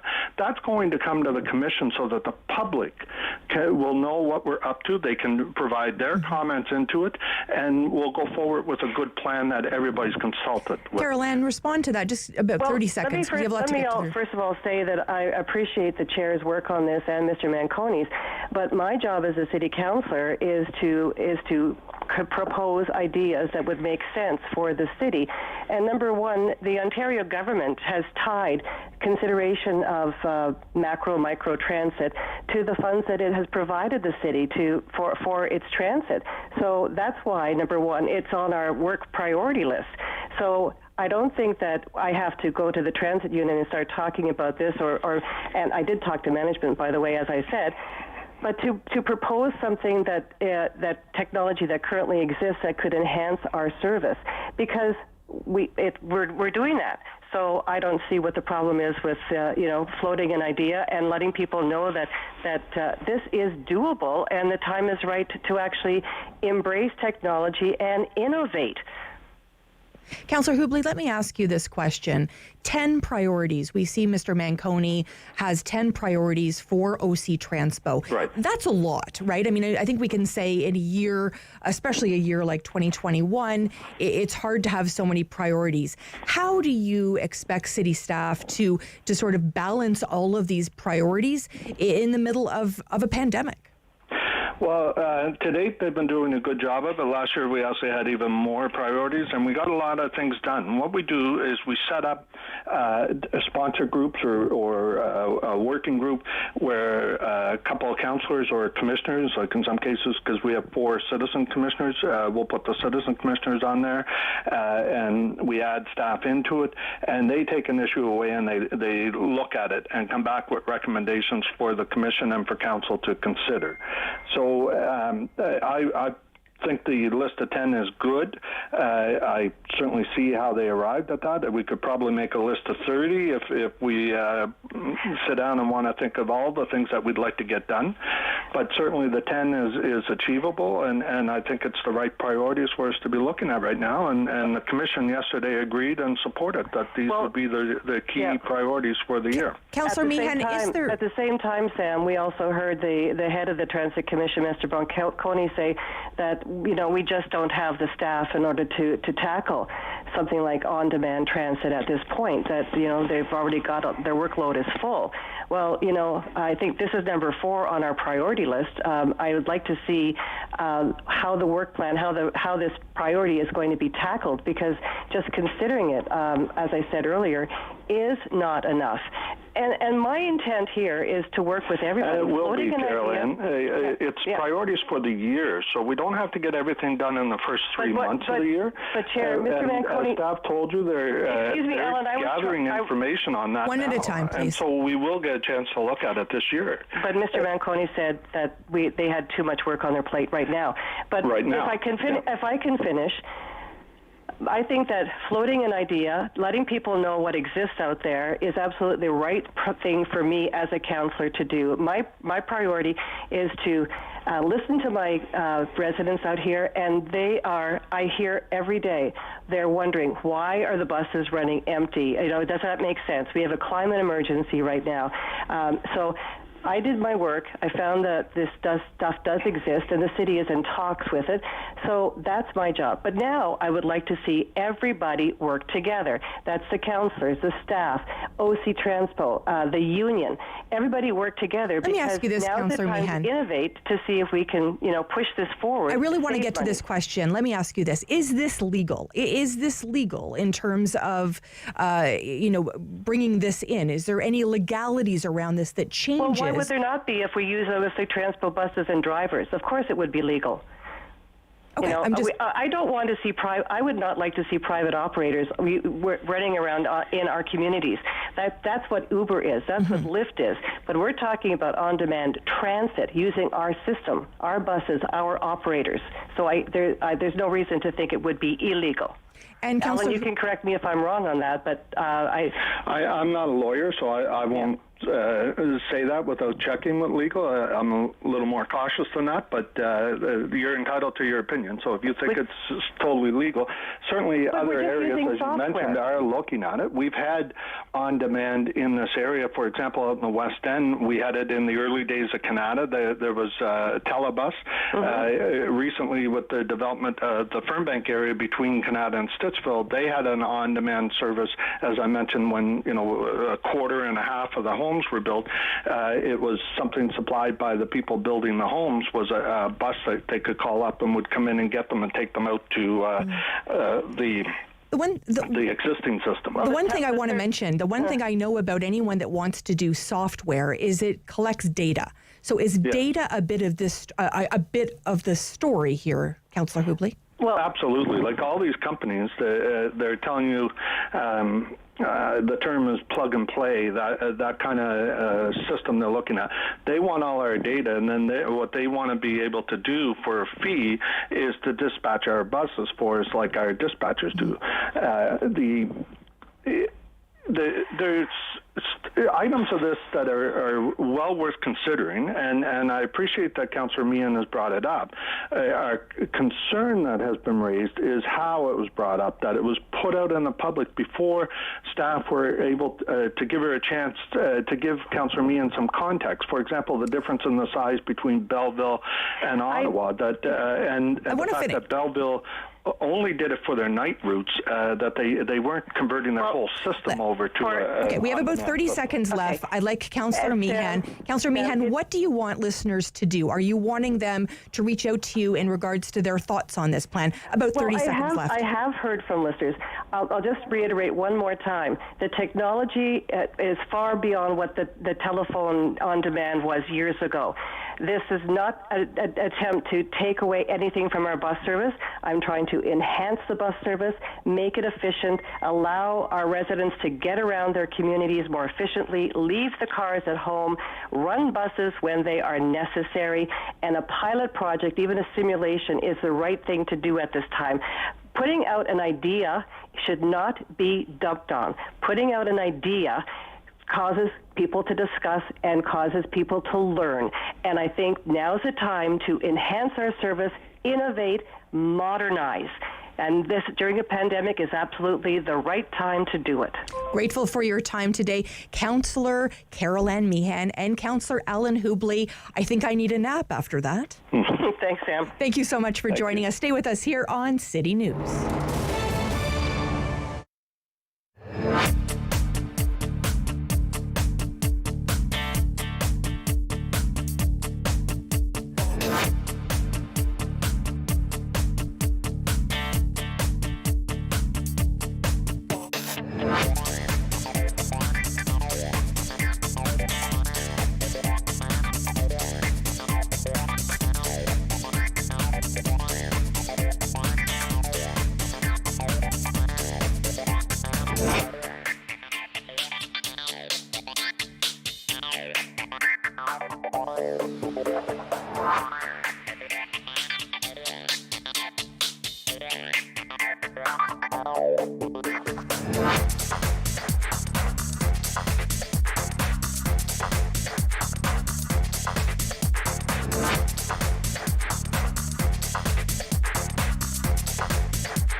one for local news in Ottawa and the Valley. This is City News, now on 101.1 FM and 1310 AM.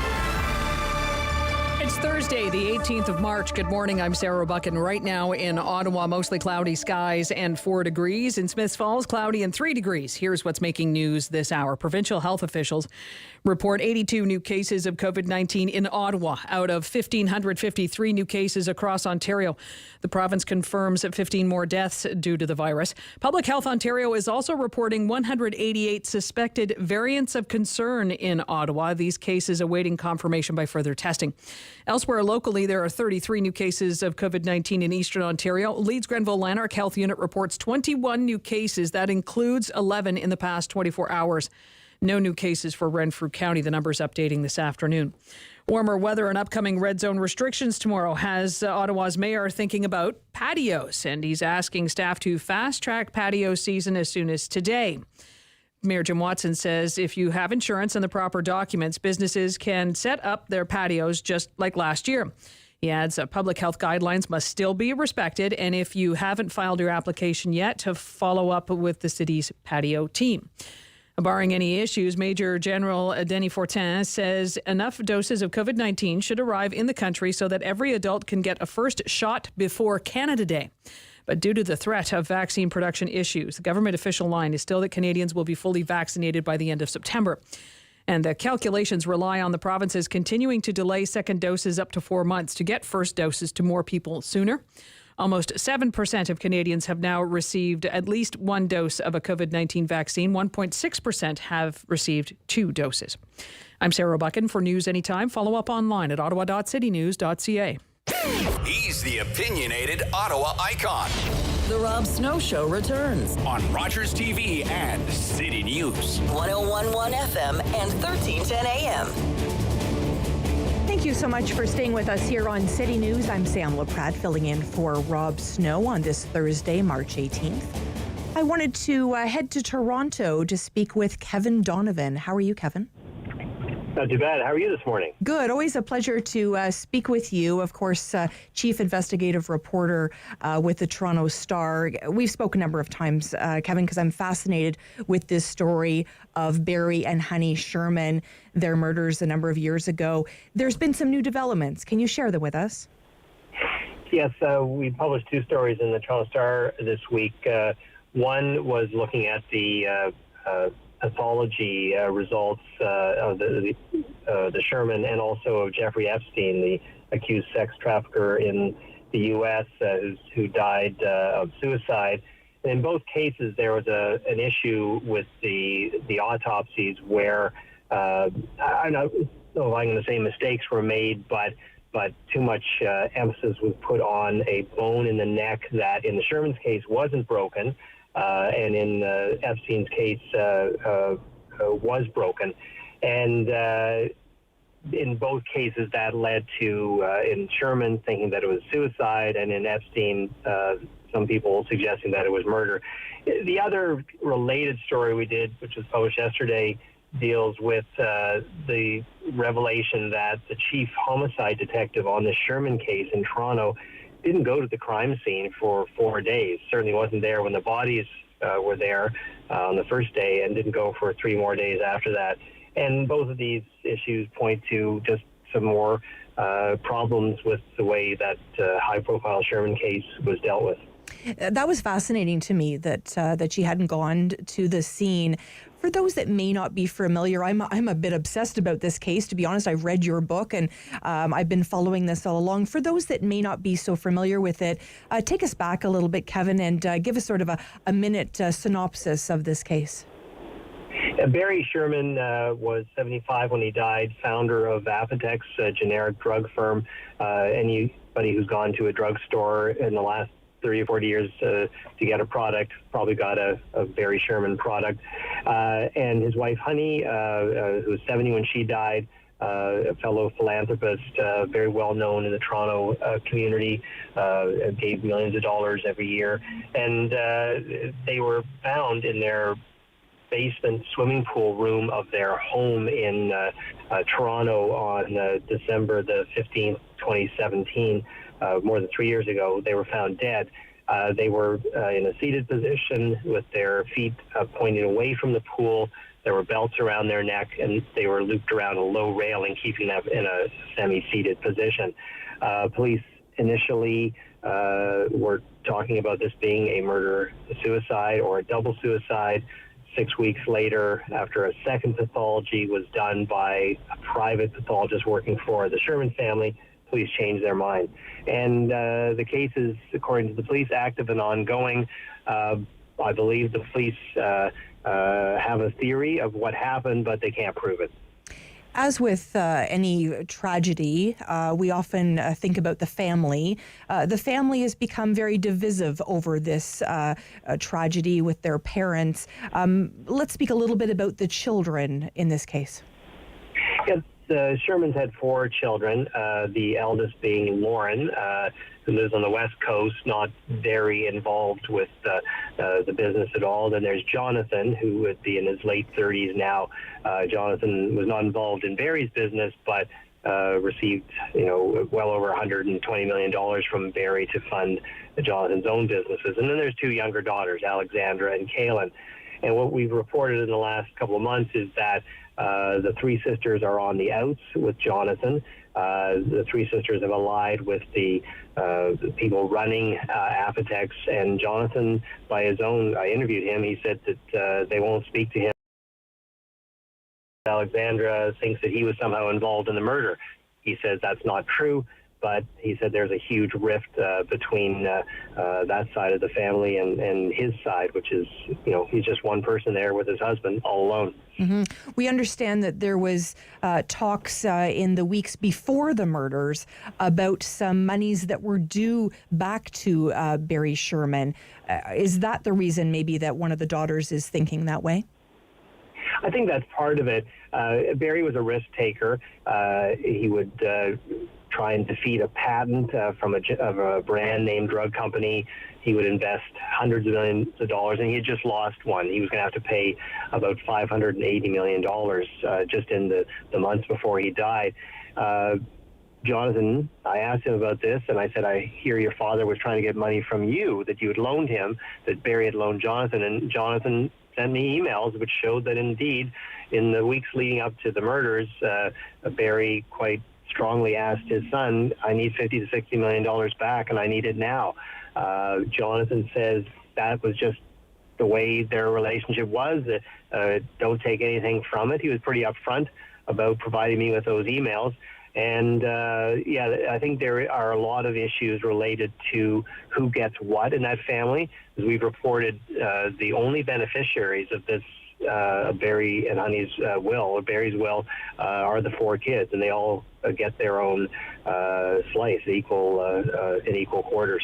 2 things that were very strange to me. Very, very strange to me that Honey Sherman did not have a will. I find that absolutely very, very strange, considering how, first of all, how philanthropic she was, but because they were so wealthy, I found that very strange. Secondly, I found it very strange that the house was demolished so quickly. How did those 2 things sit with you, Kevin? Yes, those are excellent points, and I agree with what you're saying there. Honey, according to the lawyers, did not have a will. I did interview somebody close to Honey who said that just in the last month before she died, Honey had said, I'm just getting my will updated, but to my knowledge, no will has come forward. For both of their wills, I would have expected that the will would give X number of dollars to charity, and it didn't. I was surprised at that. They were simple people, though, although billionaires, and so it's possible that they just didn't get around to that. Didn't think they were going to die anytime soon. They were only 70 and 75. And the house, that has raised a lot of readers and people of armchair detectives like we all are have said that's really weird. A little over a year after the Shermans were found dead in that home, the family, the 4 kids, went to the city of North York, which is part of Toronto, and said, listen, it's too hard for us to drive by this house and see it all the time. We want to knock it down. And it has been knocked down, and it's been sold for a building lot. my information is that a lot of stuff that could be important to the crime went down with that house. Was buried, taken away to landfill sites. So it is odd. I suppose you could look at it another way, that the family had gone through this terrible tragedy, and the home they grew up in wasn't that same place anymore. Mm-hmm. Has this been bungled by the police? I think it was certainly in the early weeks. Documents we've obtained from a court process we were involved in with the police show that really for the first 6 weeks they were focusing on double suicide or murder suicide, and I think, yes, we do all watch a lot of crime shows, particularly these days because of the pandemic. Mm-hmm. But it is true that police say that the most important part of a murder investigation are the first few days, even the first 48 hours. Mm-hmm. And, lead investigator doesn't go to the crime scene. They don't take DNA and fingerprints from people for over a year. A video that was offered to the police from the house literally across the street from the Shermans. Police didn't run over to get it. They didn't get it for 3 days, and because these videos wipe every 7 days, they lost potential evidence. So yeah, I think looking at that, it's easy to opine that it was bungled. Now, you've written this book about this murder. How many chapters do you think are left in this story? Do you think that we're going to see this solved in the next year, or do you think this is going to remain unsolved? Well, if you'd asked me that a year ago, I would have said, yeah, it's going to be there's going to be an arrest very soon. I no longer think that. I think the police are trying to, I don't know what they're trying to get. They're trying to get something that they're just having a hard time getting. I think, use the book as a metaphor, if there ever was a charge, that would reveal so many other pieces of information, personalities, who the police believe did it, the defense lawyer for that person. It would be a second book, I would think. Definitely a second book that I would read for sure. If you were a betting person, do you think this is an inside crime? Do you think there is family involved? I don't know. I'll just answer this by saying that the police say that the estate and the will of Barry Sherman is, and this is their word, embedded in their investigation, and they won't explain what that means. But that's what they're saying. They say they have this theory of the case, whether it's inside or not. I tell you what, I don't think it is. I don't think it's international hit squads coming in. I think whoever was involved in this, and it was a strangulation death, was a person or people who were upset with Barry and Honey, and did not hire anybody to do it. That's just a personal theory. I have no proof for that. And it's so interesting because, as you know, I mean, with wills, obviously, Barry was probably, if he was to pass first, would leave things to Honey. Hence, maybe that's why there was a double murder as opposed to someone just targeting Barry. Yeah, and I do think that's important. Barry had he was a fatalist, and he often told people that if they want to get me, and he knows he has a lot of business enemies, that they can just get me, shoot me. He actually said it coming out of my office at Apotex at 10 o'clock at night. He was a real workaholic. And that both of them are killed, I think, is very important to this case. And, so we'll see. But I'm still on it and going to keep on investigating and writing stories. And I'm going to keep reading. Thank you so much, Kevin Donovan, Chief Investigative Reporter with the Toronto Star, speaking to us about Barry and Honey Sherman. When we come back, we're going to talk about going back into the red zone. Stay with us here on City News.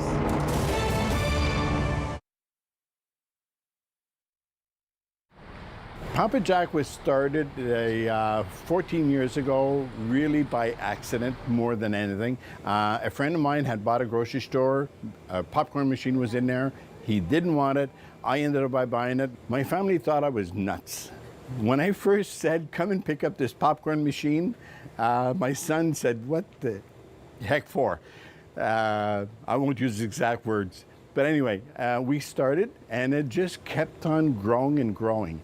But at the time, I was the only one selling popcorn in Ottawa. But we persevered as a family, and here we are. So it's been very, very rewarding for my family and myself. And to see our brand name, Papa Jack, and Papa Jack came out of, I wanted something that was going to be very bilingual. So Papa, and then in Ontario, everybody called me Jack, even though my name is Jacques. In Quebec, it's fine, it's Jacques, but in Ontario, it was always Jack. So we married the two together, Papa, Jack. With the store that we have on Thurston Drive, it basically, the factory's in the back. If you come into the store, you can see how the popcorn is being made during the week. So it adds an extra layer of, you can see the sanitation, you can see how we do it. It's not like making popcorn. Most people thought when I started this, I was making popcorn in my garage or in my basement. No, never did. It was started in this building, in the back of the building, and then we kept growing and growing until what we have now. My daughter and my son came up with a brilliant idea to do a fundraiser online. So basically all people have to do is to register here, and we give them a special code number. And with that code number, they tell their friends or their neighbors, everybody, to buy online from us with that code number.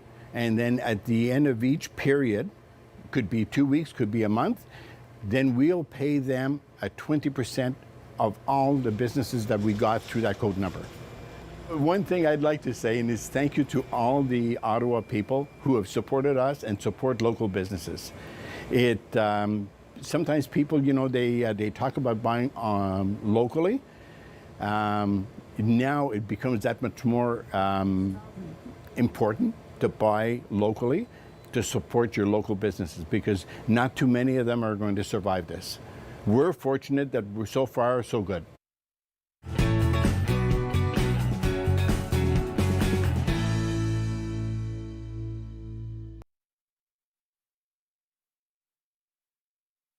Strong voice. Strong opinions. The Rob Snow Show returns on Rogers TV and City News. 101.1 FM and 1310 AM. We have had such a fantastic show today. We have had lots of hot topics. We have had lots of really interesting conversations with great guests. We appreciate you tuning in to City News. And our next guest is no exception. We have Mark Kaluski. Hi, Mark. Hi, how are you? Good. Mark is the chair of the Ottawa Coalition of BIAs. Mark, this has been such a challenging time. We know that small businesses are really struggling. Have you heard the news, Mayor Watson looking to open up those patios? Yes, I have. That was great news. I came out about an hour ago. It's nice to get that voice of support for the restaurants who are feeling a little beaten up today, I got to be honest. Recently, we spent some time together speaking with small business owners and mental health. Have you seen any movement with any of them, or are they feeling more supported? There was some really positive feedback after the event we held. I know some other associations are also doing what they can to try to increase support for mental health for small business owners. One of the goals of it was just to raise the awareness. And anecdotally, I can say, some businesses are starting to feel a bit more supported. People are checking in on them a little bit more. So, giving them a good Facebook, hello, how you doing? These are small business owners who are part of the community, and you kind of get to know some of them. So seeing that support is really quite touching. But on a grand scale, we're still hoping the province can come through with some more supports for our owners who are definitely feeling it right now. And what would that look like? What kind of supports are you thinking? Well, the easy and quickest one would just be more money. Money solves a lot of the stress and anxiety that a lot of business owners are facing, and obviously the news of moving into red zone tomorrow is going to add more stress. But we'd like to see something more more fulsome offered to small business owners. Often they don't have a generous health benefits where they can go, or even frankly the time to go and get some professional counseling and some supports on that end. So, looking for ways to get the help that's needed to the small business owner. When you hear about red zone and heading back into that direction, it definitely has been a roller coaster ride. What are you hoping for coming out of this? Are you hoping, of course, we all do, that this will be the last time we're in the red zone, but are you hoping for more support in the community? Yeah, I mean, to be fair to this whole process, everyone saw the red zone coming. This isn't a surprise today. I think the surprise is more, that they didn't let us, give us through the weekend. So a lot of restaurants are, have all this inventory that they've purchased in anticipation of being opened, and then that'll all go to spoil. So, what we hope that the people of Ottawa will do is to keep supporting local, to keep, go to these restaurants and, order takeout. Don't do it through a third-party app that takes the big fees. There are some local options like Get It Technologies that are finding other ways to help keep more money into the hands of the business owners. It's really about keeping the money in the economy and keeping these businesses afloat as we get through this, as I said, hopefully last shutdown or last restriction. And then, of course, there's the patio. I mean, we're looking, again, at a really nice weekend, which is nice. So if you can get out there, support them. These are people who give back so much to the community. They do, and I think they're, really the heart of the community in many ways. And so many of them were, supporting the Little League tournament and supporting, different arts projects. So this is the time for us to step up for sure.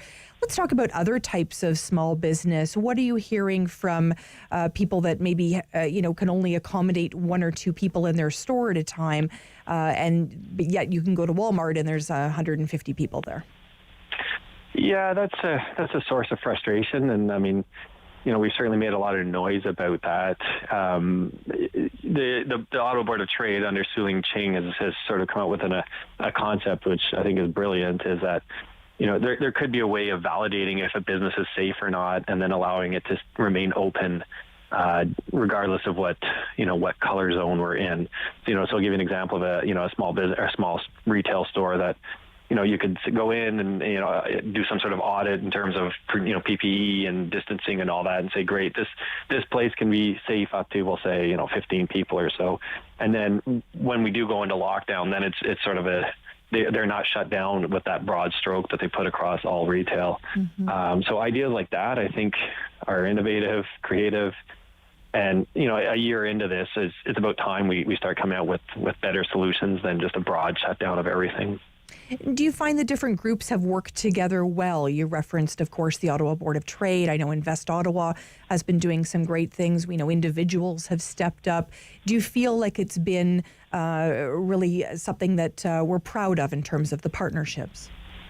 I would definitely say so. Under the mayor's leadership, he brought in all these partners to form an economic task force or recovery task force, and brought in the festival network and the Board of Trade and the Regroupement des gens d'affaires and Invest Ottawa, and out of that a lot of great ideas have happened, some good collaboration, and even if there is any competition between the groups, mm-hmm. which there isn't, the spirit of collaboration has been fantastic. I would call Suling for anything, and I think she would rely on any of the other partners as well. I do see us all working to try to make things better. I had a really interesting conversation this morning with Mayor Jim Watson, a really in-depth sort of half an hour chat. And in that, he indicated that they are looking at a special tax class for small businesses to reduce the burden, the tax burden.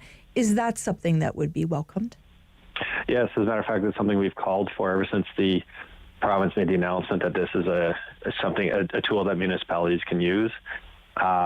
We've seen especially under COVID times, certain businesses, which tend to be of larger scale, have benefited and done quite well, whereas the smaller ones have been at a disadvantage. So it is a way that the city can, sort of try to rebalance and reshift the tax. And looking at the numbers, the impact on a larger business versus the smaller business, when you mess around with the tax rates, is much more significant for the small business owner. So it's something we support and we appreciate the city is looking into.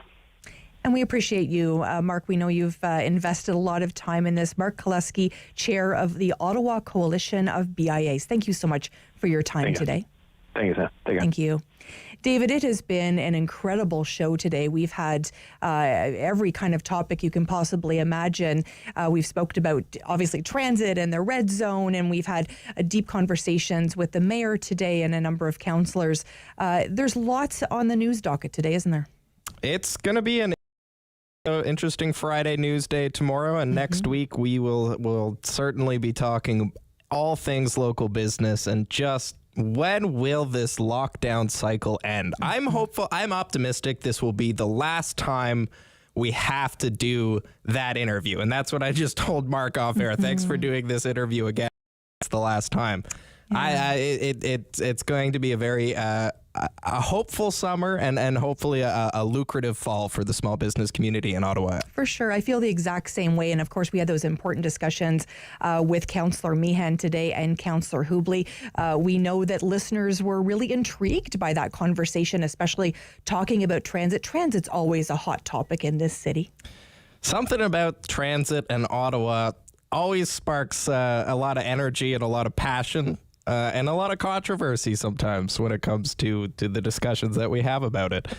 I think that might go back a little bit, all the way back probably to the bus strike that we had 10 years ago or so, when we first learned just how much the city can be turned on its head by a malfunctioning transit system. And, you know, we've had a bit of a rough road on the transit file the last few years, but it's good that we're having new discussions. I think we're looking at different options, and hopefully at the end of the day everybody feels they've been adequately consulted and there's been enough room for all the voices who are concerned about this around that council table. Excellent point for sure. We also had a really important discussion with Leslie Scott of the Distress Centre of Ottawa. If you are feeling like you need someone to listen to you today, feel free to reach out to the Distress Centre of Ottawa. They have an option for you to phone in, and of course to thanks always to David Smith for everything he does for this show.